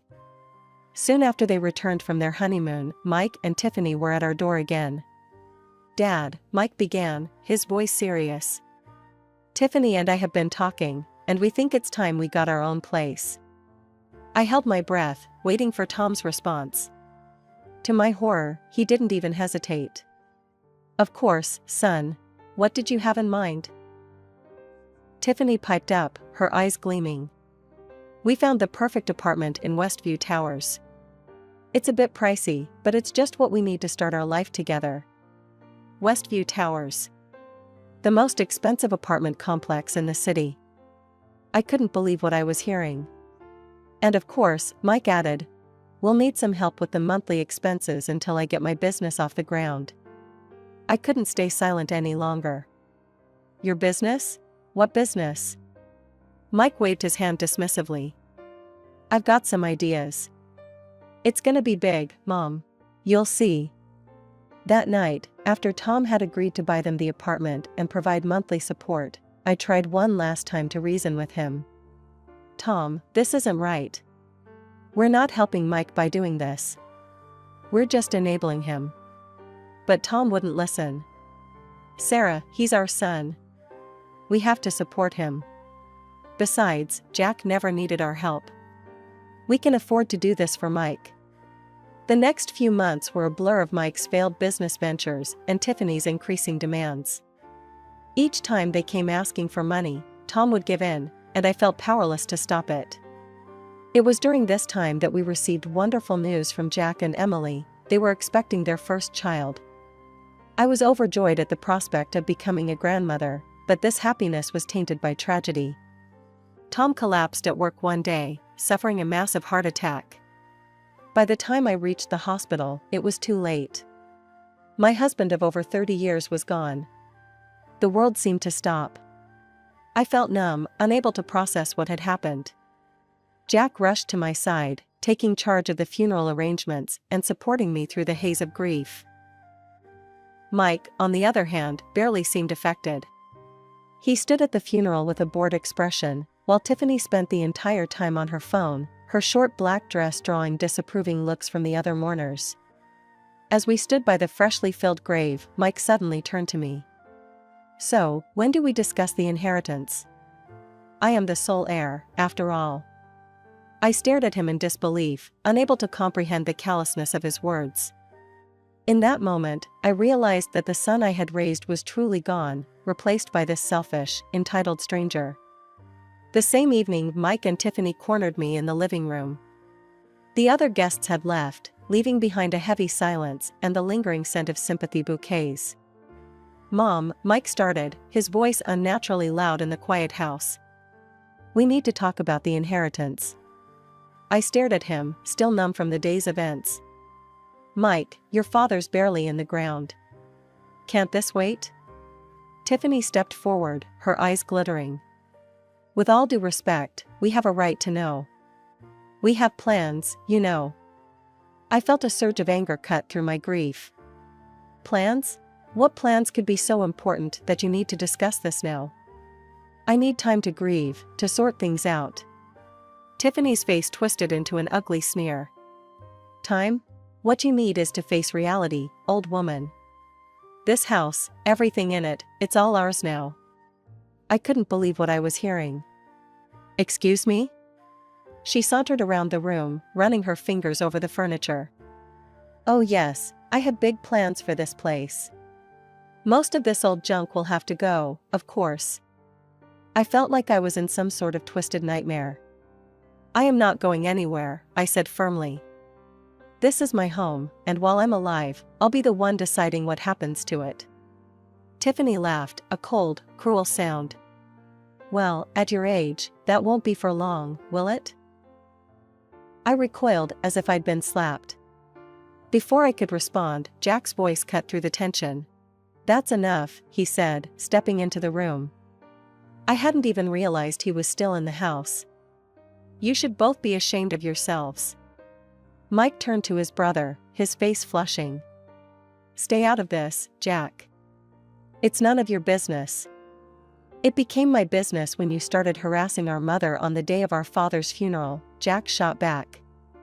He turned to me, his voice softening. "Mom, I've been thinking. I want you to know that I'm giving up my share of the inheritance to Mike." I gasped, and Mike's eyes widened in surprise. Jack continued. "And Mom, I think you should do the same. Trust me on this." I stared at him, confused. What was he thinking? But as I looked into his eyes, I saw a silent plea. Despite my bewilderment, I found myself nodding. "All right," I said slowly. "If that's what you think is best, I'll do the same." Mike and Tiffany exchanged gleeful looks. "We'll go to the notary in a couple of days to make it official," Jack said firmly. "For now, I think you two should leave. Mom needs rest." As Mike and Tiffany left, celebrating their perceived victory, I turned to Jack. "What are you doing?" I whispered. He squeezed my hand. "Trust me, Mom. I'll explain everything soon. For now, pack your things. You're coming to stay with Emily and me for a while." As I packed a small bag, my mind was reeling. I was leaving the home I'd shared with Tom for over 3 decades, giving up my inheritance to a son who seemed to care more about money than his own mother. The drive to Jack and Emily's house was quiet. I sat in the passenger seat, my mind swirling with questions I couldn't bring myself to ask. Jack seemed lost in thought, his knuckles wide on the steering wheel. When we arrived, Emily greeted us at the door. Her pregnant belly was more prominent now, and despite my turmoil, I felt a flutter of joy at the sight. "Oh, Sarah," she said, pulling me into a gentle hug. "I'm so sorry about all of this. Come in, I've made up the guest room for you." As I settled into the cozy guest room, I heard Jack and Emily talking in hushed tones downstairs. I wanted answers, but exhaustion overtook me, and I fell into a fitful sleep. The next morning, I found Jack in the kitchen, nursing a cup of coffee. I took a deep breath, bracing myself. "All right, Jack. What's going on? Why did you ask me to give up the inheritance?" Jack sighed heavily. "Mom, there's something you need to know. A few weeks before Dad died, he called me to his office. He confessed something to me." My heart raced. "What did he say?" "Dad was in debt, Mom. Serious debt," Jack said, his voice low. "He'd taken out loans to pay for Mike's wedding, the apartment, everything. And he'd used the house as collateral." I felt the blood drain from my face. "What? But, how? Why didn't he tell me?" Jack shook his head. "He was ashamed, I think. He realized too late that he'd made a mistake enabling Mike for so long. But by then, it was too deep." I sat back, stunned. All those years of indulging Mike, of giving in to his every whim, it had cost us everything. "So, when Mike inherits?" I began, realization dawning. Jack nodded grimly. "He inherits the debt too. All of it." I gasped. "But that means—" "It means Mike and Tiffany are in for a rude awakening," Jack finished. "They think they're getting a fortune, but what they're really getting is a mountain of debt." Part of me wanted to warn Mike, to protect him from what was coming. But another part, a part one wasn't proud of, felt a grim satisfaction. "Shouldn't we tell him?" I asked, my voice small. Jack shook his head. "No, Mom. It's time Mike faced the consequences of his actions. Dad protected him for too long. This is his wake-up call." I nodded slowly, understanding the wisdom in Jack's words. "But what about me? Where will I go?" Jack reached across the table, taking my hand. "You'll stay with us, Mom. For as long as you need. We've got plenty of room, and we'd love to have you here when the baby comes." Tears welled up in my eyes. "Oh, Jack. I don't know what to say." Emily joined us then, her hand resting on her belly. "Say yes, Sarah. We want you here." A few days later, we went to the notary's office to officially sign the waiver of inheritance. Mike and Tiffany were there, barely containing their excitement. As we signed the papers, I could see the gleam of triumph in their eyes. After the notary confirmed the documents were in order, Mike turned to me, his face twisted in a cruel smirk. "You know what, Mom? I've never loved you," he spat, his words dripping with venom. "You always tried to control me, always forbade me from spending money. And now look at you, a homeless old woman. I couldn't be happier." Tiffany laughed at his cruel joke, hanging onto his arm as they sauntered out of the office, heading to what used to be my home with Tom. The days following the notary visit were a blur of emotions. I tried to keep busy at Jack and Emily's house, helping with chores and preparing for the baby's arrival. But Mike's cruel words kept echoing in my mind, reopening wounds I thought had long since healed. One morning, about a week after we'd signed the papers, I was helping Emily fold laundry when my phone rang. The number was unfamiliar. "Hello?" I answered, a hint of trepidation in my voice. "Mrs. Thompson," a cheerful male voice responded. "This is Marcus from Lakeview Estates. I'm calling to inform you that your new home is ready for you to move in." I nearly dropped the phone. "I'm sorry, there must be some mistake. I don't have a new home." Marcus chuckled warmly. "No mistake, ma'am. Your late husband, Mr. Thompson, arranged everything. The mansion in our community is fully paid for and ready for you to take possession." As Marcus explained further, I felt my knees go weak. Emily rushed to my side, concern etched on her face. "Sarah? What is it?" "What's wrong?" she asked, helping me to a chair. I relayed Marcus's words, my voice shaking with disbelief. Tom had secretly invested in a beautiful home for me, separate from all his other assets. He'd made sure I would be taken care of, no matter what. Jack came home early that day, and we drove to Lakeview Estates together. As we pulled up to the address Marcus had given us, I gasped. The house, no, mansion, was stunning. It stood proudly in an elite gated community, surrounded by manicured lawns and stately trees. Marcus met us at the door, beaming as he handed me the keys. "Welcome home, Mrs. Thompson. Your husband wanted to make sure you had everything you needed." As we toured the house, I was overwhelmed by Tom's thoughtfulness. Every detail had been carefully considered, from the fully equipped kitchen to the cozy library filled with my favorite books. There was even a nursery, ready for visits from my future grandchild. "Oh, Tom," I whispered, tears streaming down my face. "You always knew how to take care of me." A few days after settling into my new mansion, I was packing some remaining belongings at Jack's house. Suddenly, the front door burst open with a bang. Mike stormed in, his hair disheveled and his eyes wild. Tiffany trailed behind him, her face a mask of fury. "Mom! Jack! You lying, cheating bastards!" Mike yelled, his face red with rage. I stood up, my heart racing. "Mike, Tiffany, please calm down. What's going on?" Mike thrust the papers in my face. "Creditors came to the house, Dad's house. They're demanding payment of all these debts I knew nothing about. They say since I'm Dad's sole heir, I've inherited all his debts along with the property." Tiffany chimed in, her voice shrill, "They're threatening to take the house if we don't pay up immediately." Mike continued, his voice a mix of anger and desperation. I checked Dad's accounts. "There's no money, Mom. Nothing. He was supposed to have savings, but it's all gone." "Where is it?" I couldn't help but smile sadly, the irony of the situation not lost on me. "Your father invested that money in my mansion a few years ago. He put it in my name, so it's not part of the inheritance." Mike's jaw dropped, but then he perked up. "Mom, you have to sell the mansion and give me the money. It's the only way to save Dad's house." I shook my head slowly. "I'm sorry, Mike, but I can't do that. The mansion is mine, legally and rightfully. Why don't you sell the apartment your father bought for you?" "No!" Mike shouted. "We're counting on rental income from that place. There has to be another way." I spread my hands, feeling a strange mix of sadness and vindication. "I'm afraid there isn't, Mike. This isn't my problem to solve anymore."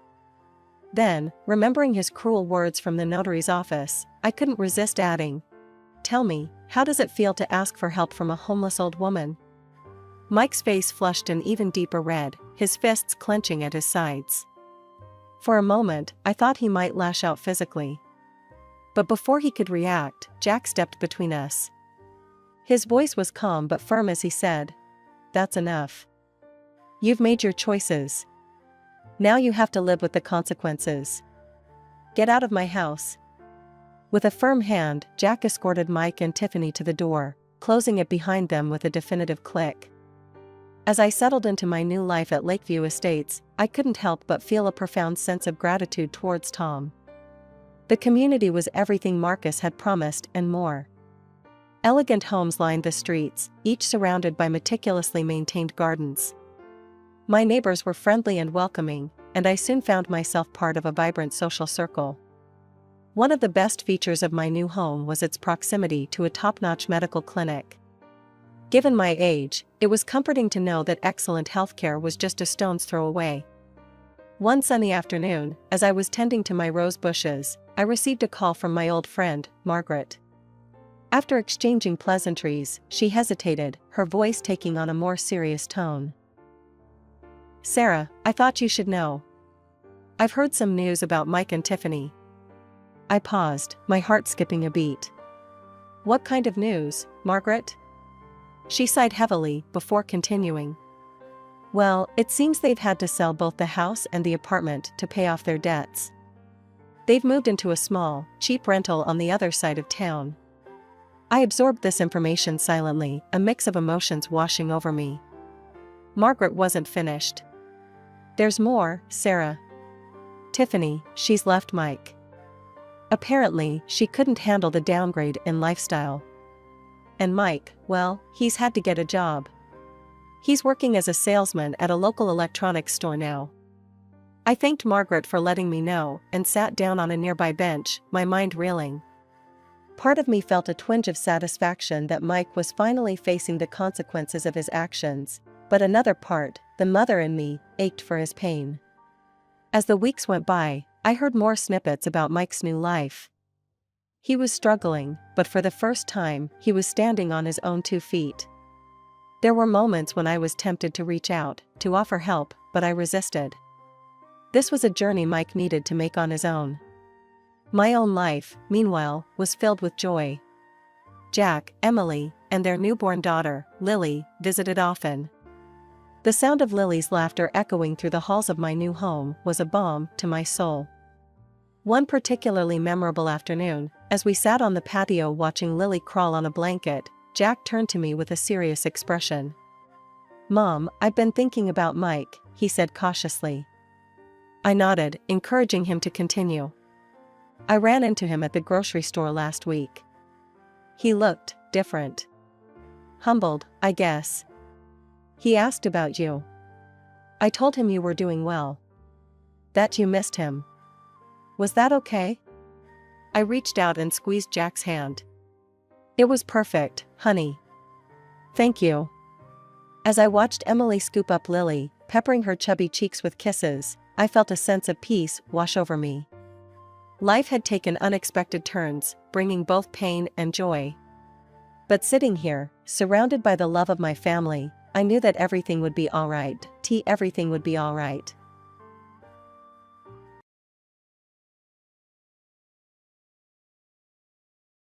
My name's Sheila, and I've always dreamed of becoming a pediatrician. After years of hard work, I finally graduated from medical college and landed my first job at a local clinic. Life was good, but something was missing. I wanted more than just a career, I longed for a family of my own. One sunny afternoon, my best friend Jess called me up. "Sheila, I've got someone you need to meet," she said, her voice bubbling with excitement. "His name's Mike, and he's looking for something serious. I think you two would hit it off." I was skeptical at first. Blind dates weren't really my thing, but Jess was persistent. "Fine," I sighed. "Set it up." A week later, I found myself sitting across from Mike at a small coffee shop downtown. He was tall, with kind eyes and a warm smile that put me at ease almost immediately. "So, Sheila," he said, stirring his coffee. "Jess tells me you're a pediatrician. That must be rewarding." I nodded, feeling myself relax. "It is. I love working with kids." "What about you? What do you do?" As Mike talked about his job as an engineer, I found myself drawn in by his passion and humor. We chatted for hours, losing track of time until the barista politely informed us they were closing. From that moment on, Mike and I were inseparable. We supported each other through long work days and celebrated each other's successes. 2 years flew by in a blur of happiness and shared dreams. We decided on a small, intimate wedding. Neither of us wanted anything flashy, we just wanted to celebrate our love with our closest friends and family. The day was perfect, filled with laughter and happy tears. As we exchanged vows, I looked into Mike's eyes and saw our future stretching out before us. A home filled with love, the pitter-patter of little feet, a lifetime of happiness together. After the wedding, I began to communicate more with Mike's mother, Linda. She was a petite woman with graying hair and sharp eyes that seemed to take in everything at once. As we chatted over dinner that night, Linda couldn't stop talking about how excited she was to be a grandmother someday. "All my friends are already spoiling their grandkids," she said with a laugh. "I can't wait for my turn." I exchanged a glance with Mike, feeling a mixture of excitement and nervousness. We hadn't really discussed children yet, but I knew I wanted them. Seeing the soft smile on Mike's face, I realized he did too. The first year of our marriage flew by in a whirlwind of love and laughter. Mike and I settled into a comfortable routine, balancing our careers with our home life. We talked about starting a family, agreeing that we were ready to take that next step. Linda's enthusiasm for grandchildren only grew stronger with each passing month. At first, her eagerness was endearing, but as time went on, it started to feel like pressure. "Sheila, dear," she'd say during our weekly family dinners, "have you thought about when you'll start trying for a baby? Mike's not getting any younger, you know." I'd force a smile, trying to hide my discomfort. "We're working on it, Linda. These things take time." But as the months passed without a positive pregnancy test, I started to worry. Was something wrong? Should we see a doctor? The stress began to take its toll, affecting both my mood and my relationship with Mike. One night, after another dinner filled with Linda's not-so-subtle hints, I broke down in tears. "Hey, what's wrong?" Mike asked, pulling me into his arms. What if I can't get pregnant?" I sobbed. "Your mom will be so disappointed, and you." Mike cut me off, cupping my face in his hands. "Listen to me, Sheila. I love you. If we have kids, great. If we don't, that's okay too. All that matters is that we're together." His words comforted me, but the worry lingered. I decided to see my doctor, just to make sure everything was okay. Dr. Anderson, a kind older woman with salt and pepper hair, ran a series of tests. When the results came back, she called me into her office. "Everything looks normal, Sheila," she said with a reassuring smile. "Sometimes these things just take time. Try to relax and let nature take its course." We decided to stop actively trying and just enjoy our life together. I focused on eating right and living healthily, hoping it would help our chances. As our third wedding anniversary approached, I started to feel different. My breasts were tender, and I felt nauseous in the mornings. Could it be? With shaking hands, I took a pregnancy test. As I waited for the results, I paced our small bathroom, my heart pounding. When the timer on my phone beeped, I looked at the test. 2 pink lines. Positive. When Mike got home from work, I could barely contain my excitement. I'd wrapped the positive test in a small box with a bow. "What's this?" he asked, looking confused. "Open it," I urged, grinning from ear to ear. As he lifted the lid and saw the test, his eyes widened. Are we?" I nodded, happy tears spilling down my cheeks. "We're having a baby." That night, as we lay in bed, Mike's hand resting protectively on my stomach, I felt a peace I hadn't known in months. Everything was falling into place. The next day, we called Linda to share the news. Her excited shriek nearly deafened me. "Oh, this is wonderful," she cried. "I'm going to be a grandmother. When are you due? Do you think it's a boy or a girl? Oh, I have so much shopping to do." As Linda rattled on, I exchanged an amused glance with Mike. Our journey to parenthood was just beginning, and despite the challenges we'd faced, I couldn't wait to see what the future held. The weeks following our announcement were a whirlwind of excitement and preparation. Mike and I threw ourselves into getting ready for the baby, transforming our spare room into a nursery.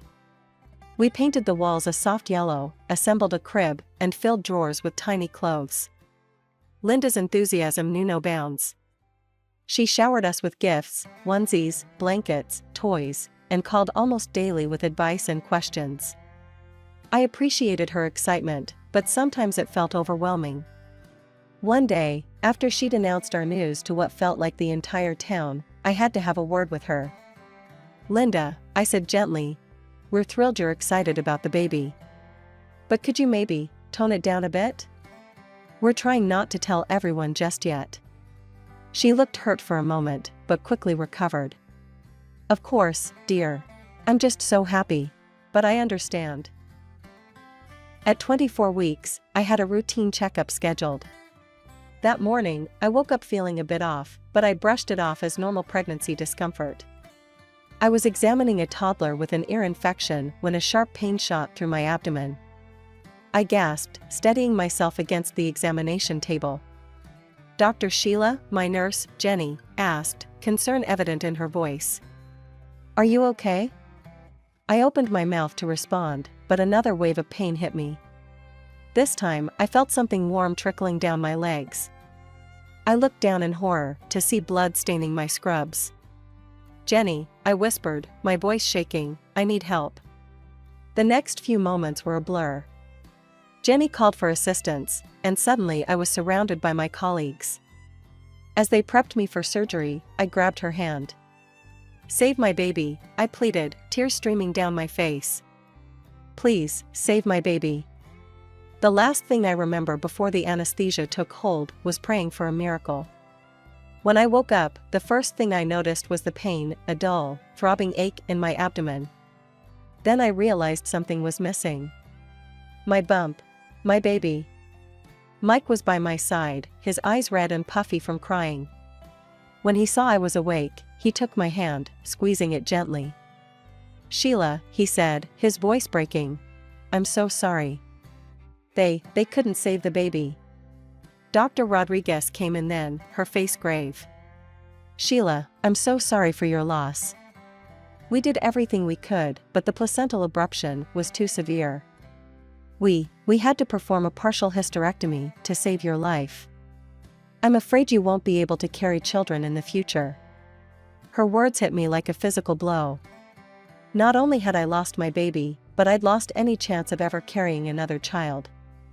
I broke down, sobbing uncontrollably as Mike held me, his own tears falling silently. The days following my return home from the hospital were the darkest of my life. The nursery we had lovingly prepared now stood as a painful reminder of our loss. Returning to work was a challenge I wasn't sure I was ready for. How could I care for other people's children when I'd lost my own? But I knew I couldn't hide away forever. My first day back, I barely made it through the door before breaking down. The sympathetic looks from my colleagues, the sound of children in the waiting room, it was all too much. Dr. Thompson, the clinic director, called me into his office. "Sheila," he said gently, "I can't imagine what you're going through. But I want you to know we're here for you. If you need more time or if you'd like to consider a different role for a while, just say the word." His kindness broke through the wall I'd built around my emotions. Through tears, I admitted, "I don't think I can face treating children right now. It's too painful." Dr. Thompson nodded understandingly. "How about working as an administrator for a while? You know the clinic inside out, and it would give you time to heal without the daily reminders." Grateful for the lifeline he'd thrown me, I agreed. The change in roles gave me something to focus on, a way to feel useful without constantly confronting my loss. At home, Mike and I started seeing a grief counselor. Dr. Evans, a calm, compassionate woman, helped us navigate the turbulent waters of our emotions. "It's okay to not be okay," she'd remind us. "Grief isn't linear. There will be good days and bad days. The important thing is to face them together." Slowly, painfully, we began to heal. We talked about our lost child, sharing our dreams and sorrows. We cried together, held each other, and gradually found moments of peace amidst the storm of grief. But Linda remained a constant source of tension. She seemed unable or unwilling to understand the depth of our loss or the permanence of our situation. Things came to a head at my birthday dinner. Mike had arranged a small gathering, just close family and friends. It was the first time I'd felt up to socializing since the loss. But it was Linda who started the conversation first. "Sheila, dear," she said, "I've been doing some research. There are all sorts of new fertility treatments these days. I'm sure if we find the right doctor." I cut her off. "You know," I said cautiously, "Mike and I have been talking. We've been thinking that maybe, someday, we might consider adoption." The table fell silent. I looked around, hoping for support, but was met with mixed reactions. Mike squeezed my hand encouragingly, but Linda's face twisted in disgust. "Adoption," she spat out the word as if it tasted bad. "Oh no, that won't do at all. Can you imagine? Some stranger's child, probably with all sorts of problems. Who knows what kind of family they came from? No, you need your own child, not some cast-off." I felt as if I'd been slapped. Mike's face darkened with anger. Mom, he said, his voice dangerously low, I think it's time for you to leave. As Linda gathered her things, muttering about ungrateful children, I sat frozen, tears streaming down my face. Our healing, as fragile as it was, felt shattered all over again. In the days that followed, Linda tried to reach out, leaving voicemails and sending text messages. But neither Mike nor I was ready to face her. We needed time to process and heal. At work, I threw myself into my new administrative role. The distance from direct patient care was helping, but I still felt a pang every time I heard a child's laughter echoing down the hallway. Dr. Thompson was supportive, always checking in to make sure I was coping okay.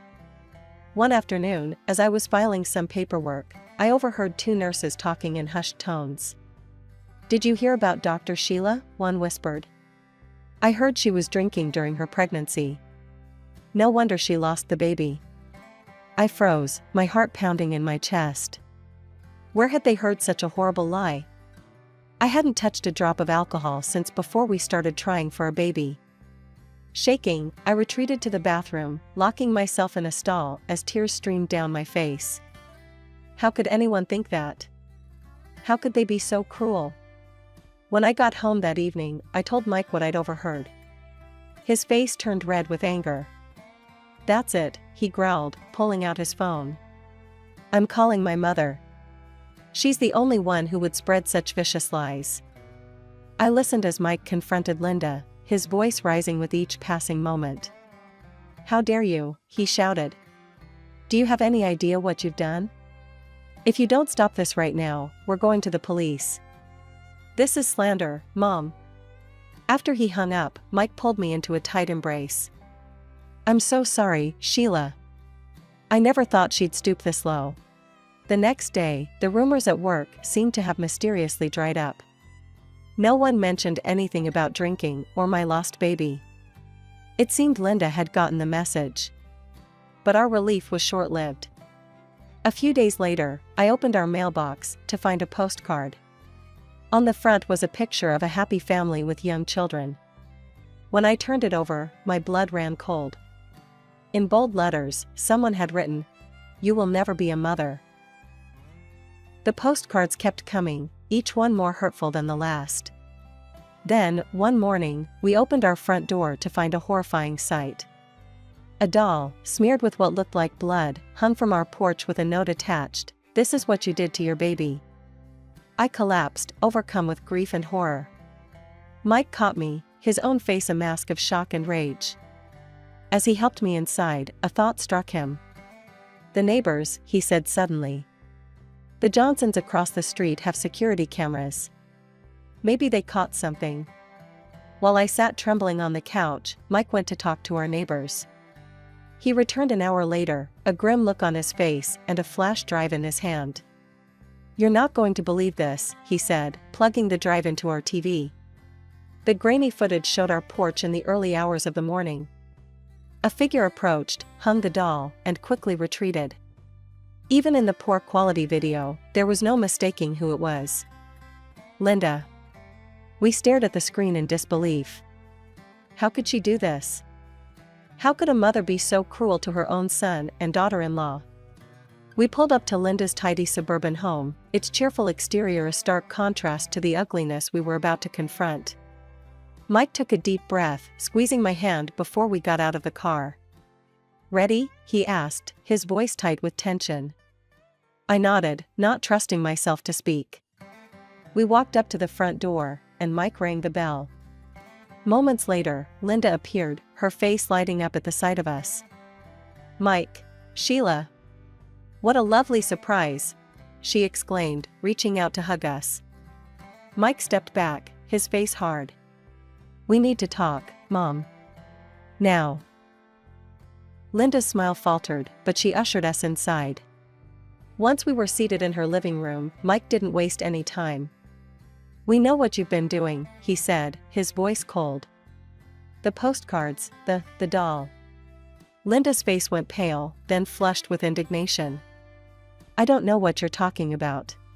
"Save it, Mom," Mike cut her off. "We have proof." I pulled out the flash drive and handed it to Mike. He plugged it into Linda's TV and played the security footage. We watched in silence as the video showed Linda hanging the blood-smeared doll on our porch. When the video ended, Linda sat in stunned silence, her mouth opening and closing like a fish out of water. "Why?" I finally asked, my voice breaking. "How could you do this to us?" "To me?" Linda's face crumpled, tears filling her eyes. But instead of remorse, I saw only anger and bitterness. "You," she spat, pointing a finger at me. "You're the reason my son doesn't have children. You're damaged goods, and you're keeping him from having a family." Her words hit me like a physical blow. I recoiled, tears springing to my eyes. Mike stood up, his face contorted with rage. "That's enough," he shouted. "Sheila is my wife, and I love her. What happened wasn't her fault.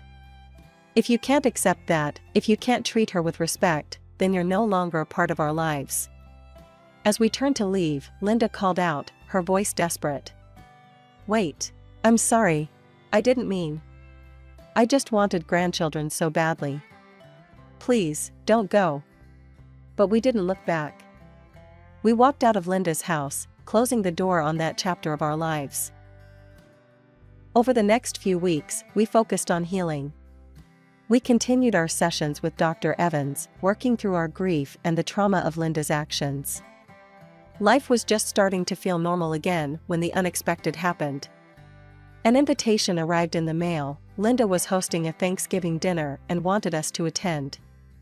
She wrote that she wanted to make peace and promised a celebration we'd remember for a lifetime. I was immediately wary. After everything that had happened, it was hard to trust Linda's intentions. "I don't know about this, Mike," I said, handing him the invitation. "It feels off." Mike read it, his brow furrowed. "I know, but she's still my mom, Sheila. Maybe she's genuinely trying to make amends?" I could see the hope in his eyes, the love he still held for his mother, despite everything. It tugged at my heart. "Okay," I agreed reluctantly. "We'll go. But at the first sign of trouble, we leave. Deal?"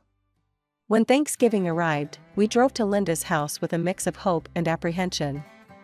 The house was full of relatives and friends, all chatting and laughing.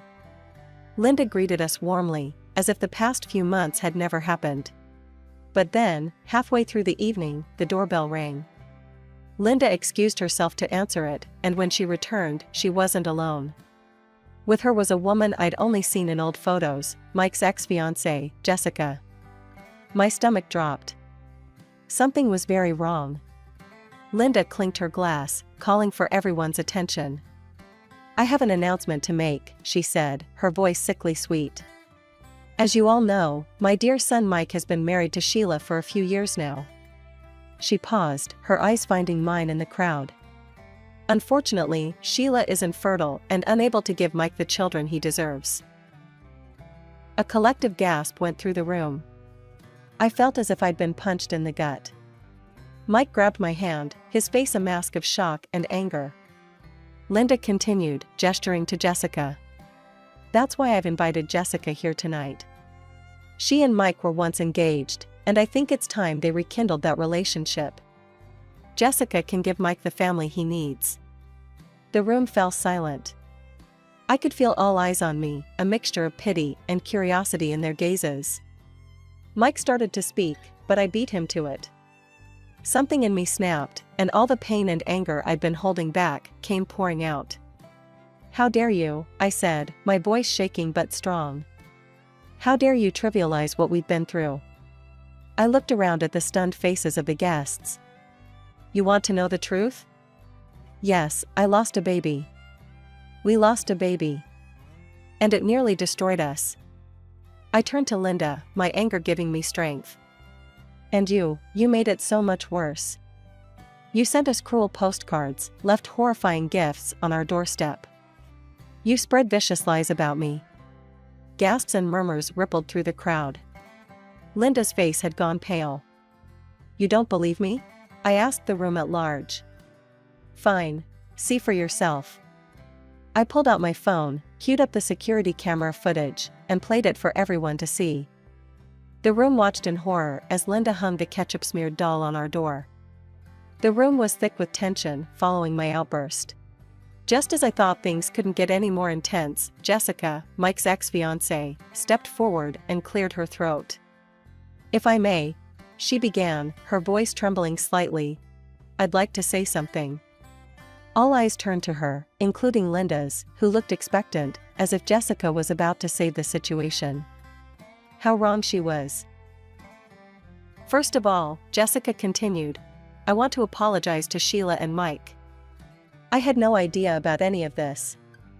Linda told me that she wanted to talk to me about my parents. If I had known the truth, I never would have come." She took a deep breath before dropping another bombshell. "But more than that, I need to set the record straight. Linda, your plan was doomed from the start. I'm engaged to someone else. We're getting married in the spring." Gasps echoed around the room. Linda's face paled even further. "But that's not all," Jessica went on. "The real reason Mike and I broke up years ago was because I never wanted children. In fact, I had surgery to ensure I couldn't have them. Mike found out, and that's why we ended our relationship." The irony of the situation wasn't lost on anyone. Linda had tried to replace me with a woman who couldn't, and didn't want to, have children either. One by one, people began gathering their coats and bags. The party was clearly over. Linda stood in the middle of her living room, looking bewildered as her carefully orchestrated Thanksgiving fell apart around her. "Wait," she called out weakly. "Where is everyone going?" "The turkey." But no one was listening. The last guest slipped out the door, leaving just the four of us, Mike, me, Jessica, and Linda. Jessica turned to us. "I should go too. Again, I'm so sorry for everything." With that, she quickly made her exit. Mike took a step towards his mother, his face a storm of emotions. "Mom," he said, his voice low and controlled, "what you've done here tonight is unforgivable. I don't want to hear your excuses. You're no longer my mother. I don't want to see you or speak to you ever again." As we stepped out into the cool night air, I heard Linda's anguished cries behind us. For a moment, I almost felt sorry for her. Almost. We decided that we needed to make a clean break. We sent out emails to all our relatives, explaining that we were cutting all ties with Linda. It was a difficult decision, but we knew it was necessary for our mental health and the well-being of our future family. In the weeks following the disastrous Thanksgiving dinner, Mike and I found ourselves at a crossroads.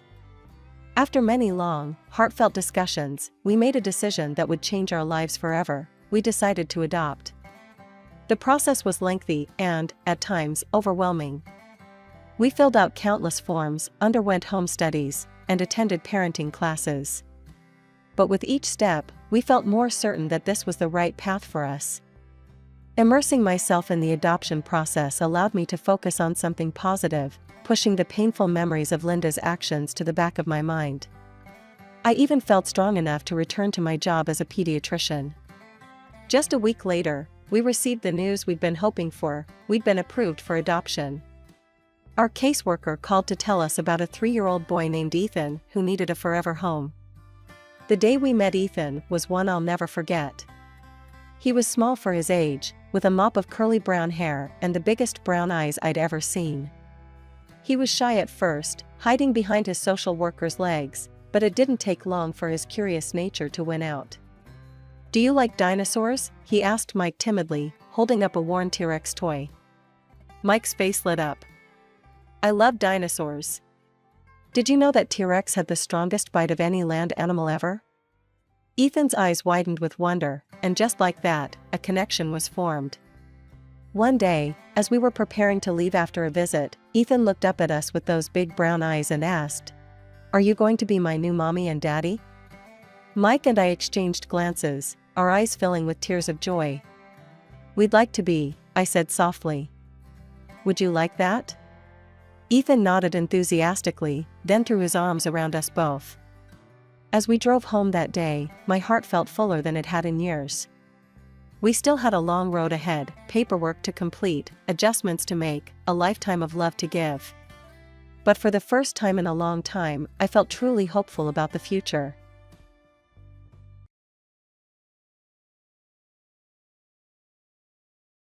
I'm Sarah, and this is the story of how my life took an unexpected turn. Growing up in Millbrook, a tiny speck on the map that most people have never heard of, I always dreamed of something bigger. Don't get me wrong, Millbrook had its charms, everybody knew everybody, and the annual fall festival was the highlight of our year. But for an ambitious girl like me, it felt suffocating. My parents, Tom and Lisa Thompson, worked hard to give me everything, but they were modest folks who never flaunted their wealth. Money doesn't define a person, Sarah, Dad would always say. It's what you do with it that matters. I was their only child, and they poured all their love and hopes into me. Mom would spend hours helping me with my homework, while Dad taught me the value of hard work by letting me help out at the plant during summers. They were simple people with big hearts, and I loved them for it. But Millbrook was too small for me, so after graduating from high school, I went to college in another city. The 4 years at Westbrook flew by in a blur of classes, part-time jobs, and newfound friendships. I threw myself into my studies, determined to make the most of this opportunity. Graduation day arrived before I knew it. As I stood in my cap and gown, diploma in hand, I caught sight of my parents in the crowd. Dad was beaming with pride, and Mom was dabbing at her eyes with a tissue. I'd done it, I was a college graduate, ready to take on the world. But the real world had other plans.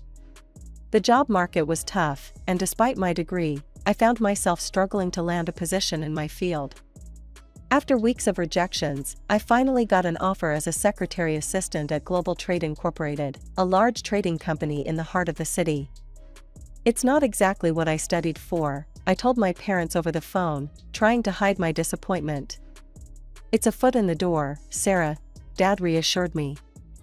You've got to start somewhere. Work hard, and opportunities will come. 6 months into my job at Global Trade Incorporated, I had settled into a comfortable routine. Wake up, commute, work, commute, sleep, repeat. It wasn't exactly the glamorous city life I'd imagined, but it was a start. Then, on a particularly dreary Tuesday afternoon, everything changed. I was grabbing a quick coffee at the cafe across from our office building when I quite literally bumped into him. Hot coffee splashed across my blouse, and I let out a yelp of surprise. "Oh God, I'm so sorry," a deep voice exclaimed. I looked up to see a pair of striking green eyes filled with concern. The man they belonged to was tall, impeccably dressed in a tailored suit, with dark hair and a chiseled jawline. He looked like he'd stepped right out of a magazine cover. "It's fine," I mumbled, trying to dab at the stain with a napkin. "It's just a shirt." "Please, let me buy you another coffee," he insisted. "And your dry cleaning bill. I feel terrible." I was about to refuse when he flashed a charming smile that made my knees weak. "I'm Mark, by the way. Mark Callahan." "Sarah Thompson," I replied, returning his smile. "And okay, you can buy me coffee. But let's skip the dry cleaning drama." We ended up talking for over an hour. Mark was a rising star at a prestigious law firm, charming, funny, and impossibly easy to talk to. By the time I realized I was late getting back to work, we'd already exchanged numbers and made plans for dinner that weekend. Our first date was like something out of a romantic comedy. Mark took me to an exclusive rooftop restaurant with a view of the entire city skyline. The food was exquisite, the wine flowed freely, and the conversation never lagged. As we stood on the terrace afterwards, the city lights twinkling below us, Mark leaned in and kissed me. It was perfect. The weeks that followed were a whirlwind of romantic dates, late-night phone calls, and stolen moments between our busy work schedules. Mark was attentive, generous, and seemed to genuinely care about my thoughts and dreams. As our relationship deepened, I found myself spending more and more time at Mark's luxurious downtown apartment. It was a far cry from my tiny studio, with its sleek modern furniture and state-of-the-art appliances. Sometimes I felt out of place among all the opulence, but Mark always made me feel welcome. 1 year into our relationship, on a weekend getaway to a quaint bed and breakfast in the countryside, Mark got down on one knee and proposed. The ring was enormous, a diamond that caught the light and sparkled like a star. "Sarah Thompson, you brought so much joy and love into my life," Mark said, his voice thick with emotion. "Will you marry me?" For a moment, I was speechless. This was everything I'd ever dreamed of, a handsome, successful man who loved me, offering a life of comfort and security. I pushed the doubts aside and nodded, tears streaming down my face. "Yes, Mark. Yes, I'll marry you." As he slipped the ring onto my finger and pulled me into a passionate kiss, I felt like I was floating on air. This was the beginning of my happily ever after, wasn't it? The excitement of our engagement was still fresh when Mark suggested we visit my parents.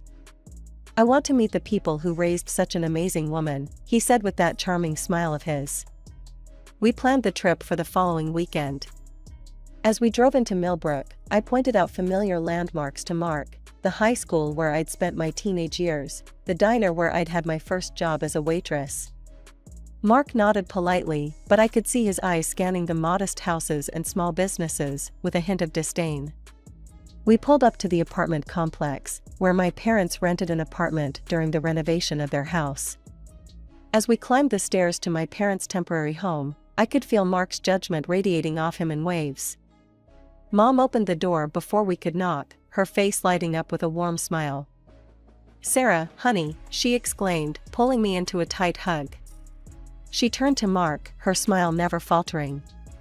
"And you must be Mark. We've heard so much about you." Dad appeared behind her, extending his hand to Mark. "Welcome, son. Come on in." The apartment was small but cozy, filled with the familiar knickknacks and family photos that made it feel like home, despite its temporary nature.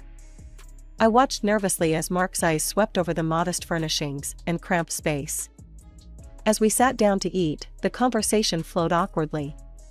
Mark spoke about his job at the law firm, dropping names of high-profile clients and mentioning the expensive car he'd recently purchased. My parents listened politely, exchanging glances I couldn't quite decipher.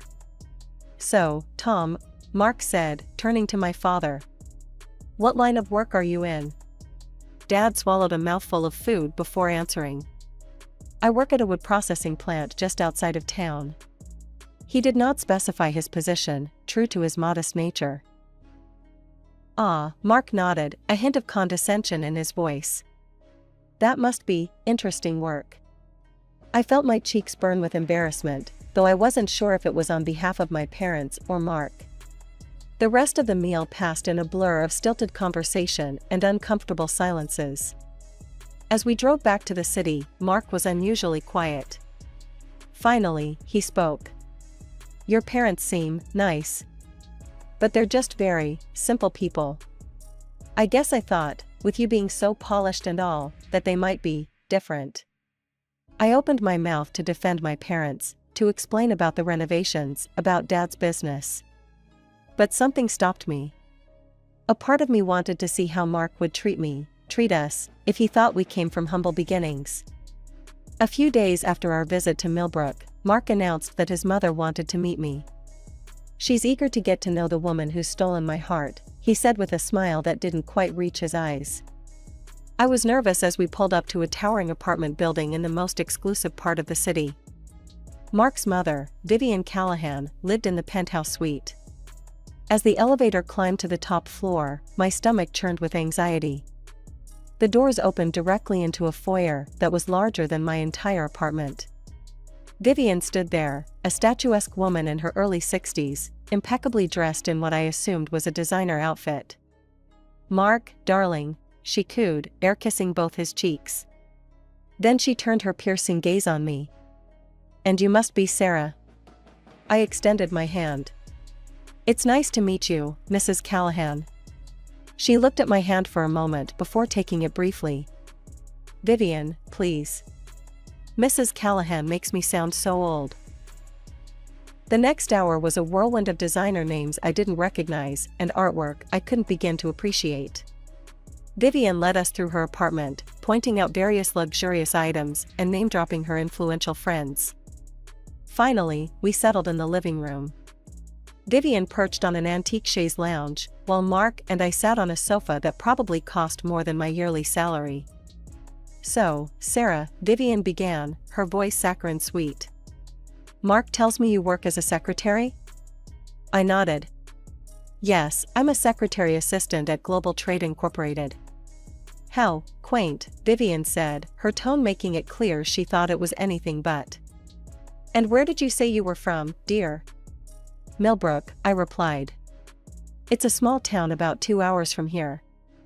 Vivian's perfectly manicured eyebrows rose. "Well, I must say, this is quite unexpected. Mark, surely you can see that this arrangement might not be suitable." I felt my cheeks burn with embarrassment and anger. Before I could respond, Mark jumped in. "Mother, please," he said, his voice tight.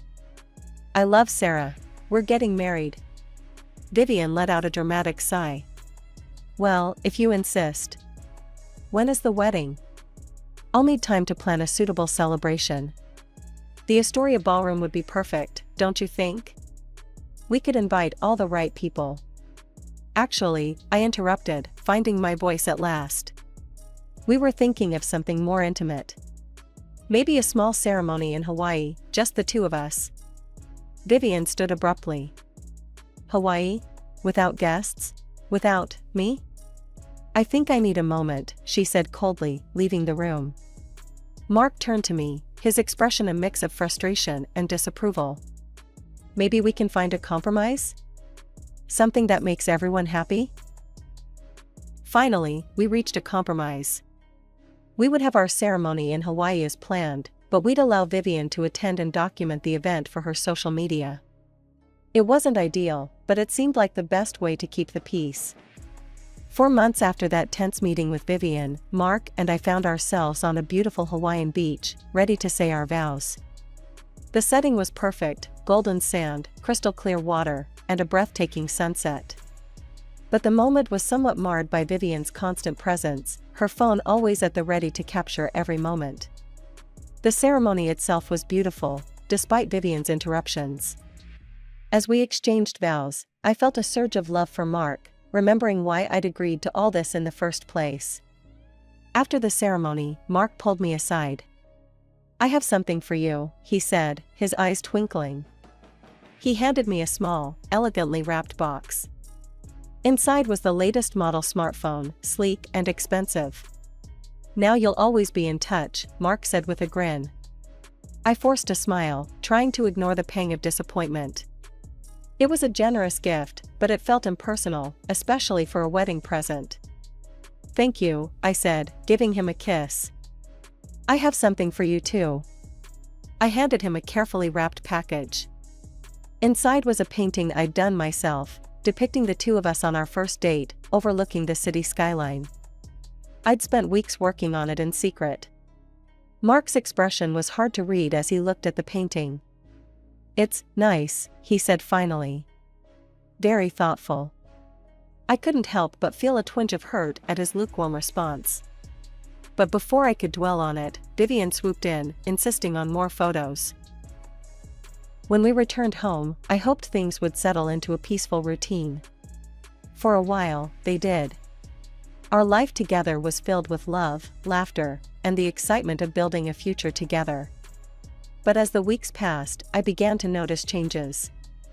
Vivian's influence seemed to grow stronger, even from a distance. She called constantly and even show up unannounced, critique my housekeeping, and often film her inspections to send to Mark. When I tried to talk to Mark about it, he just shrugged. "That's just how Mother is," he said. "You need to be softer with her. She means well." Weeks passed, and I found myself increasingly involved in Global Trade Incorporated's operations. One day, our company was on the verge of signing a critically important contract with an Italian firm. As I sat in on the meeting, taking notes as usual, I noticed our hired translator struggling with the complex business terminology. The Italian executives were growing visibly frustrated, and I could see the deal slipping away. Without thinking, I stood up and addressed the room in fluent Italian. Signori, permettetemi di chiarire alcuni punti. I said, smoothly explaining the finer details of our proposal. The room fell silent, all eyes on me. For the next hour, I facilitated the negotiations, switching effortlessly between English and Italian. By the end, we had not only salvaged the deal, but secured even better terms than initially proposed. As the Italian executives left, clearly impressed, my boss, Mr. Johnson, pulled me aside. "Sarah, I had no idea you spoke Italian," he said, his eyes wide with surprise. I smiled sheepishly. "I actually know several languages. I have a degree in international business with a focus on linguistics." Mr. Johnson's eyebrows shot up. "Why on earth are you working as a secretary?" I shrugged, not wanting to get into the complexities of my personal life. It was the position available when I applied. The next morning, I arrived at work to find Mr. Johnson waiting for me. "Sarah, I've been reviewing your file," he said. "Your qualifications are impressive. I'd like to offer you a position as my assistant, with a 2-month probationary period. What do you say?" I was stunned. Yes, of course. Thank you, Mr. Johnson." As I settled into my new role, I felt a surge of pride and excitement. Finally, I was using my skills and education to their full potential. That evening, I rushed home, eager to share my good news. "Mark, you won't believe what happened today," I began, launching into the story of the Italian deal and my promotion. To my disappointment, Mark's reaction was lukewarm at best. "That's nice, dear," he said, his attention barely leaving his phone. "But are you sure you want to take on more responsibility at work?" Before I could respond, Vivian's voice cut in. She had let herself in again, unannounced. "A promotion? How suspicious. I wonder what you did to earn that." I felt my face flush with anger and embarrassment. "I earned it through hard work and skill, Vivian. Nothing more." She huffed, clearly unconvinced. "We'll see about that." A few days later, I was in the middle of a staff meeting when a commotion erupted in the office. To my horror, I saw Vivian striding through the cubicles, her sharp eyes darting around. 1, 2, 3, she counted loudly, pointing at my male colleagues. "My goodness, Sarah, you're practically drowning in testosterone here." My coworkers stared in shocked silence as Vivian made her way to Mr. Johnson's office. She peered in, then turned to address the room. "Well, at least the boss is old. Though that doesn't always stop some women, does it?" I felt my carefully constructed professional image crumbling around me. "That's enough," I snapped, my voice shaking with anger. "You need to leave. Now." As security escorted Vivian out, I turned to face my colleagues, their expressions a mix of pity and curiosity. I had never felt so humiliated in my life. The opportunity to escape the suffocating atmosphere at home came unexpectedly when Mr. Johnson asked me to accompany him on a business trip to a neighboring city. We were negotiating a merger with another company, and he wanted me there to assist with the details. The negotiations were intense but exhilarating. After a particularly productive day, our team decided to celebrate with a business dinner at a local restaurant. As we left the restaurant, laughing and discussing our progress, I noticed something odd. A car seemed to be following us, keeping its distance, but always in sight. A chill ran down my spine. "Is everything okay, Sarah?" one of my colleagues asked, noticing my discomfort. I hesitated, not wanting to seem paranoid. "I'm not sure. Would you mind walking me back to the hotel?" As we approached the hotel entrance, the car that had been following us suddenly pulled up. To my horror, Mark and Vivian stepped out, their faces contorted with anger. "I knew it!" Vivian shrieked, pointing an accusing finger at me. "Look at her, gallivanting around with other men." Mark stood there, his face a mask of hurt and betrayal. "How could you, Sarah?" I tried to calm them down, acutely aware of the scene we were causing. "Please, let's discuss this privately. You're embarrassing yourselves." Vivian's eyes flashed dangerously. "Embarrassing ourselves? You're the embarrassment. Just wait until I tell your parents about your behavior. They'll see what kind of daughter they've raised." The next day, as I tried to focus on our final negotiations, my phone buzzed with a call from my mother. Her voice was a mix of amusement and exasperation as she recounted what had happened. Apparently, Vivian had shown up at their rented apartment, demanding to speak to my parents about my shameful behavior. My mother, ever the quick thinker, had directed Vivian to the wood processing plant where my father was overseeing a new production line. "You should have seen her face when she saw your father in his work clothes, covered in sawdust," my mother chuckled. "She looked like she'd bitten into a lemon." My father, playing his part perfectly, had apologized for not being able to shake her hand, showing her his dirty, calloused palms. Vivian had recoiled in disgust. She muttered something about wasting her time in this backwater and stormed off. My mother finished. "I think she believes your father is just a common worker at the plant."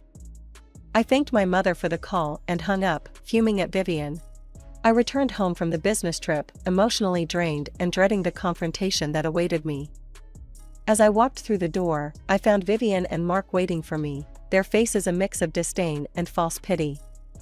Vivian approached me, her voice dripping with condescension. "Sarah, dear, I've had a revelation. I now understand that we can't expect good breeding from you, not when your father is just a common worker with such dirty hands." She paused, taking a theatrical breath and arranging her face into an expression of humble concern. "My heart just aches for Mark. He deserves so much better." To my shock and disappointment, Mark stepped forward and embraced his mother. "It's okay, Mother. I'm sorry about Sarah's parents. They're just at a different level of development than us." Something snapped inside me. I'd endured months of criticism, manipulation, and disrespect, but this was the final straw. "If I'm so beneath your standards," I said, my voice shaking with anger, "then perhaps we should divorce. Clearly, I'm not the ideal wife you're looking for." Vivian's eyes lit up at my words. "What a splendid idea," she exclaimed, not even trying to hide her glee. I turned to Mark, hoping to see some sign of protest or regret in his eyes.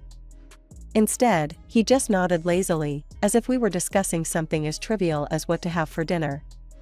Without another word, I pulled out my phone and called my mother. "Mom," I said, my voice breaking slightly, "it's over. They want a divorce." "Oh, honey," my mother sighed, her voice a mixture of sadness and resignation. "I can't say I'm surprised. Your father and I are leaving right now. Pack your things and wait for us." As I moved to our bedroom to pack, Vivian followed close behind, her eyes hawk-like as she monitored every item I placed in my suitcase. "That blouse was a gift from Mark," she'd say, or "those earrings belong to our family." I didn't bother arguing. I packed only what I'd brought into the marriage, leaving behind all the expensive gifts and designer clothes that had never felt like me anyway. By the time I heard my parents' car pull up outside, I was ready to leave. As I wheeled my suitcase to the elevator, Mark and Vivian followed, clearly eager to see me go. In the parking lot, I saw my parents' old, beat-up car, the one they kept for sentimental reasons. Mark and Vivian burst into laughter at the sight. "Look at that wreck," Vivian cackled. "It'll probably break down before they make it home." I bit my tongue, resisting the urge to reveal the truth about my family's financial situation. Instead, I watched as my father calmly stepped out of the car, holding a manila envelope. "These are the divorce papers," he said, his voice steady as he handed them to Mark. "You'll find everything in order." Mark's smug smile never faltered as he signed the papers without even reading them. He probably thought he was getting the better end of the deal. As I climbed into the back seat of my parents' car, I felt a strange mix of emotions: relief, sadness, anger, and underneath it all, a growing sense of freedom. The morning after my return to my parents' home, my phone rang. It was Mark, his voice cold and demanding. "I want my wedding gift back," he said without preamble. "The phone I gave you. Return it immediately." I was stunned by his pettiness, but quickly composed myself. "Sure, Mark. I'd be happy to return it. But you'll have to come and get it yourself. I'll text you the address." That evening, I watched from the window as Mark's expensive car pulled up in front of my parents' mansion. He and Vivian stepped out, their jaws dropping as they took in the sprawling estate before them. I couldn't help but chuckle at their confusion. They stood there for several minutes, clearly trying to reconcile what they were seeing with their preconceived notions about my family. Finally, my parents and I emerged from the house, purposely ignoring our unexpected guests. Dad casually pressed a button on his key fob, and the massive garage doors slid open, revealing 3 luxury vehicles. We climbed into the newest model, a car worth more than Mark's annual salary, and smoothly pulled out onto the driveway. Mark and Vivian stood there, slack-jawed. What is this?" Mark stammered. I stepped out of the car, feigning surprise at seeing them. "Oh, hello. Did you need something?" This house. These cars. How?" Vivian sputtered. I smiled sweetly. "Oh, didn't you know? My father owns the wood processing plant. He's also a major commercial real estate developer in the area." Vivian shook her head vehemently. "No, that's impossible. I saw your father in dirty work clothes, with filthy hands." "Ah, yes," I nodded. "You caught him on the day he was personally overseeing the launch of a new production line. It's a tradition of his, to be hands-on with every new project." The realization of their massive misjudgment dawned on Mark's face. In a flash, he turned to his mother, roughly shoving her aside. "You stupid, meddling witch," he shouted. "This is all your fault. Look what you made me lose." He then rushed towards me, falling to his knees. "Sarah, baby, I'm so sorry. I didn't know. Please, give me another chance. We can start over." I felt a wave of disgust wash over me. Without a word, I turned and got back into the car. Dad pressed the remote, closing the garage doors. As we started to drive away, Mark and Vivian began shouting apologies and pleas for forgiveness. "Dad, could you stop for a moment?" I asked. As the car slowed, I rolled down the window and held out the phone Mark had given me. "I believe you wanted this back," I said coolly. Mark took the phone, his hand trembling. As we drove off, I caught one last glimpse in the side mirror. Mark and Vivian were in a heated argument, their voices carrying faintly on the wind. I leaned back in my seat, feeling a mixture of relief and vindication. The truth was finally out, and with it, the last ties to my old life were severed.